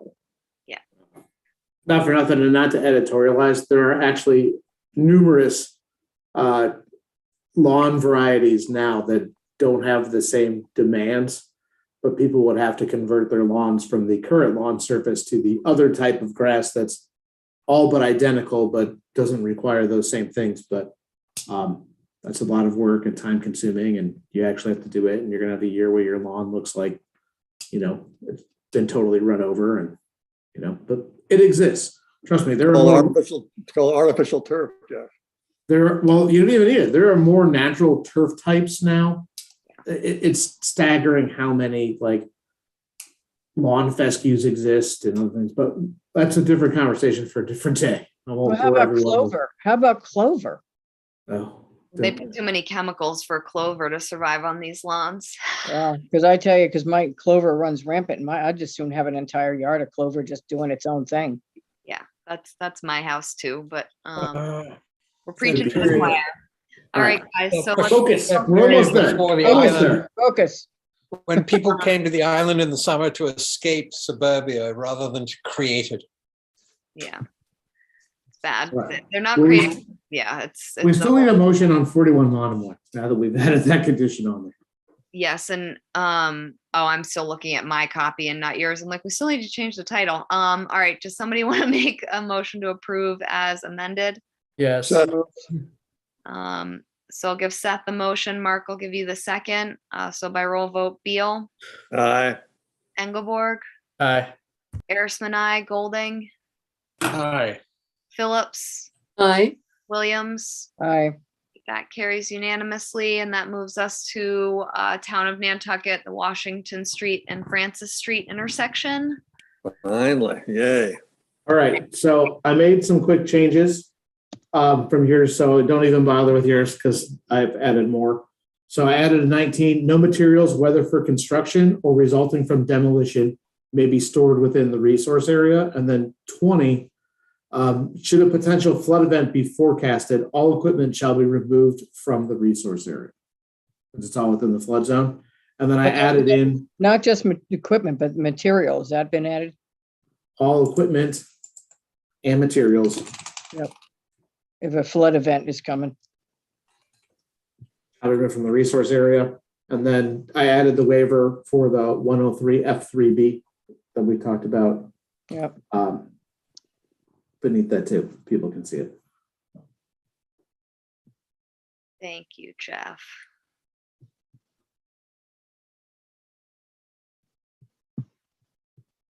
Wait a second. Jeff, put it back up there, would you please? So permit overview, you say waivers are not required for this Oh. project? So, I know what you're talking about, Ian. On. All right, that's a good catch too. This is good night for teamwork.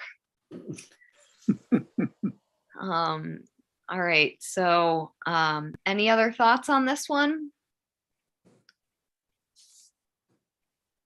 And if not, and I can't see everybody, but would somebody like to make a motion to issue as amended? So moved. So move. So give the motion to Linda. Maureen, I'll give you the second. Oh, thank you. So by roll vote, Beal, Aye. Engelborg, Aye. Erisman, I, Golding, aye. Phillips, Aye. Williams. Aye. All right, that carries unanimously. I think that was our last one. Yay. Yay. Jeff, can you stop your screen share? No. Thank you. Can't navigate my tiny screen very well. All right, so that moves us on. We don't have any extensions of orders to other business. I didn't see minutes, so we can't approve minutes. Sorry about that. That's all right, it happens. We had a number of little like goof ups between Lisa and I for school vacation week with both of us in and out with children. That a number of, I thought you did it, and that, still getting used to each other. She's still there, but it's mostly my fault for not double checking. So, All right. So I didn't see any monitoring reports. Do we have any enforcement actions, potential enforcement actions? we do. I'm just trying to fix the pictures, but I'll run through it really quickly. because I just did that a really bad way. We have one at 8 Meadowview Drive. There's a resource area in the back of the property behind the existing house. And it was pretty well wooded. Here, you can kind of see it. Sorry, I apologize for the pictures being sideways. I forgot to rotate them from my phone. And just sent them in. So I'll try my best, but you can kind of see what I'm talking about. Is the area used to be pretty full of brush, and the wetland is kind of in where my pointer is now, is behind there in the corners. And they've cleared it out and they've added in like a little privet hedge along the back. And they're still kind of, looks like, actively thinking about doing some other work, but they don't have any permits to do any of that. So we're just hoping to issue an enforcement action to get them in and either permit something that's permissible and fix what they broke. Thank you. I think that sounds logical. Does anybody have any questions? And if not, would somebody like to make a motion to issue the enforcement? Second. All right, so by roll vote, Beal, Aye. Engelborg, Aye. Arisman, aye, Golding, Aye. Phillips, Aye. Williams. Aye. Right, that carries unanimously. That Jerry Adams' house, Jeff? It is next door. Good thing. Well, I yep. have another one out there on, in that same area. I'll talk to you about next week. Yeah, definitely. Just let me know. Oh, they I'll just mowed it down and then threw a lot of debris into that little pond back there, off of Meadowview. I mean, Yeah, definitely. Let me know. oh yeah, they are shameless. We'll get to it. Yeah. You don't want to disclose the property number now? I gotta remember what the number is. It's, I'd have to look it up in the map to know the number because my very close friends owned next door. Okay. And they have the pictures, the aerial pictures of them doing this, and enough is enough. Yeah. Yeah. Pass that info to me too. It's probably better to not put it on record so someone doesn't try to get really clever in the They were interim. driving back to Arizona, so they were gonna ship them to me when they got back there. Okay. Oh, say no more. I know about where we're looking. You know where we're looking, and it's I not can them find that's it. got the problem, it's the next door neighbor that's just does whatever the hell they want. All right. I'll look into it tomorrow. I know where we're going now. All right, so reports, Crack. Yes, so Vince Murphy sent out an email to all CRAC members on April the 7th that said, last night at Select Board, the board voted unanimously to make the Coastal Resiliency Advisory Committee permanent. And to quote Jason Bridges, it's a no-brainer. The committee also got approval for 2 new member seats, with one from Landbank staff and one from either Finance Commission or Capital Committee. There was no decision or comment on which of FinCom or CapCom, and that will be worked out in coming weeks. Updates as I have them. So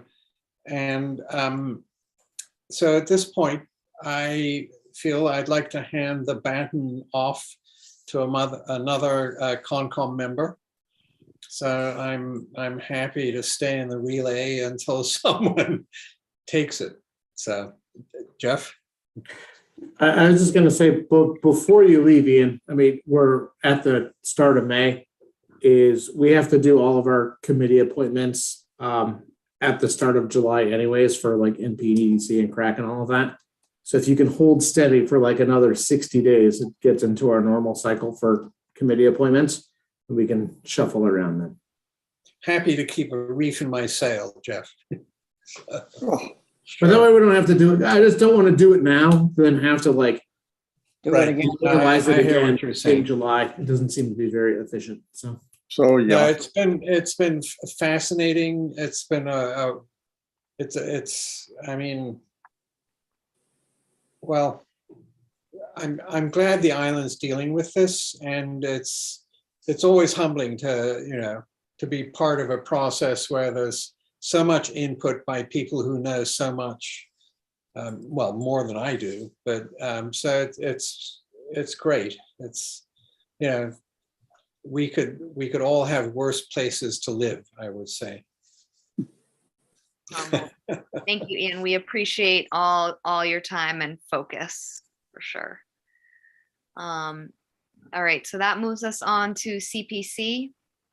We did actually meet and we actually give away some funds that were authorized funds that have been spent by the applicants, and we reimbursed them. So we gave away a pretty good chunk of money, all authorized.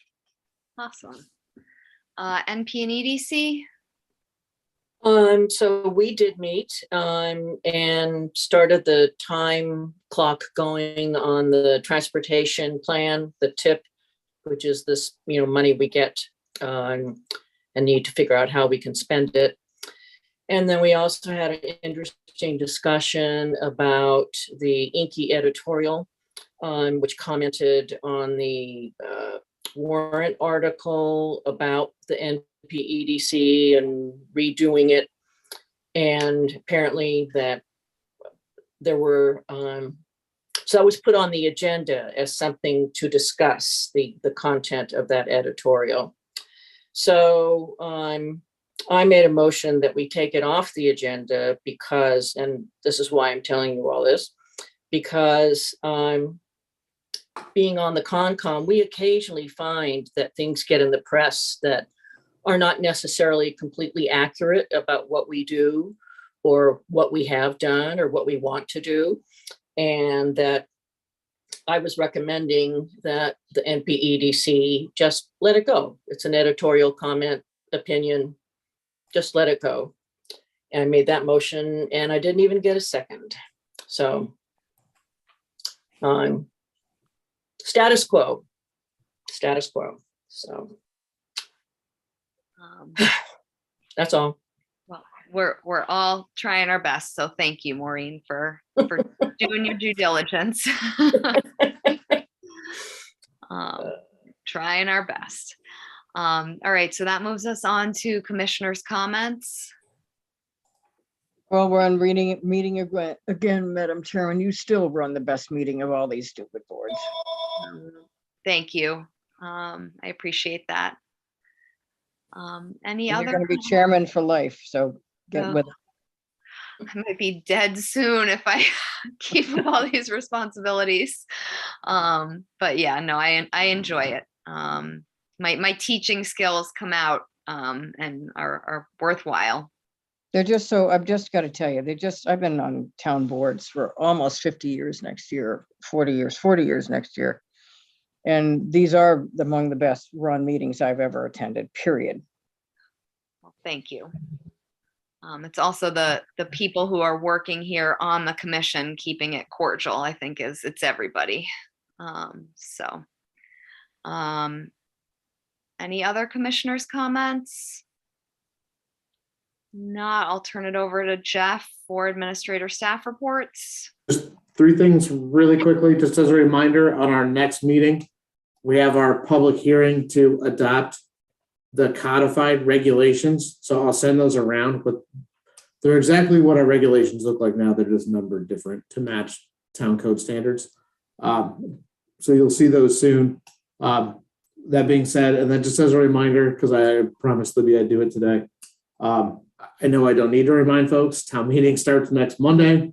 And then also the following Tuesday on May the 10th is annual town election. So if you can and you want to, please participate and buckle up, because I'm having right now in my bet that town meeting is going to be a 3-night extravaganza. So 2 nights. I'll raise you 2 nights, not 3. Might be late nights. We'll see. Yeah. Do they We're gonna spend sure. all night talking about nude people on the beach. That's what we're gonna do. Gallon of melting ice cream to the winner. Oh, God. So Jeff, do we need to talk about a return to in-person meetings as well? No, I think we can hold off till the next meeting for that one. Perfect. All right, so we are at the end of the agenda. Is there a motion to adjourn? So moved. Is there a second? Seconded by Seth, so by roll vote, Beal, Ice cream, yes. Engelborg, Aye. Arisman, I, Golding, Aye. Phillips, Aye. Williams. Aye. All right, that carries unanimously. Thank you, everyone, for another long meeting. Bye-bye. Bye-bye. Everyone, thanks, everyone. See you later.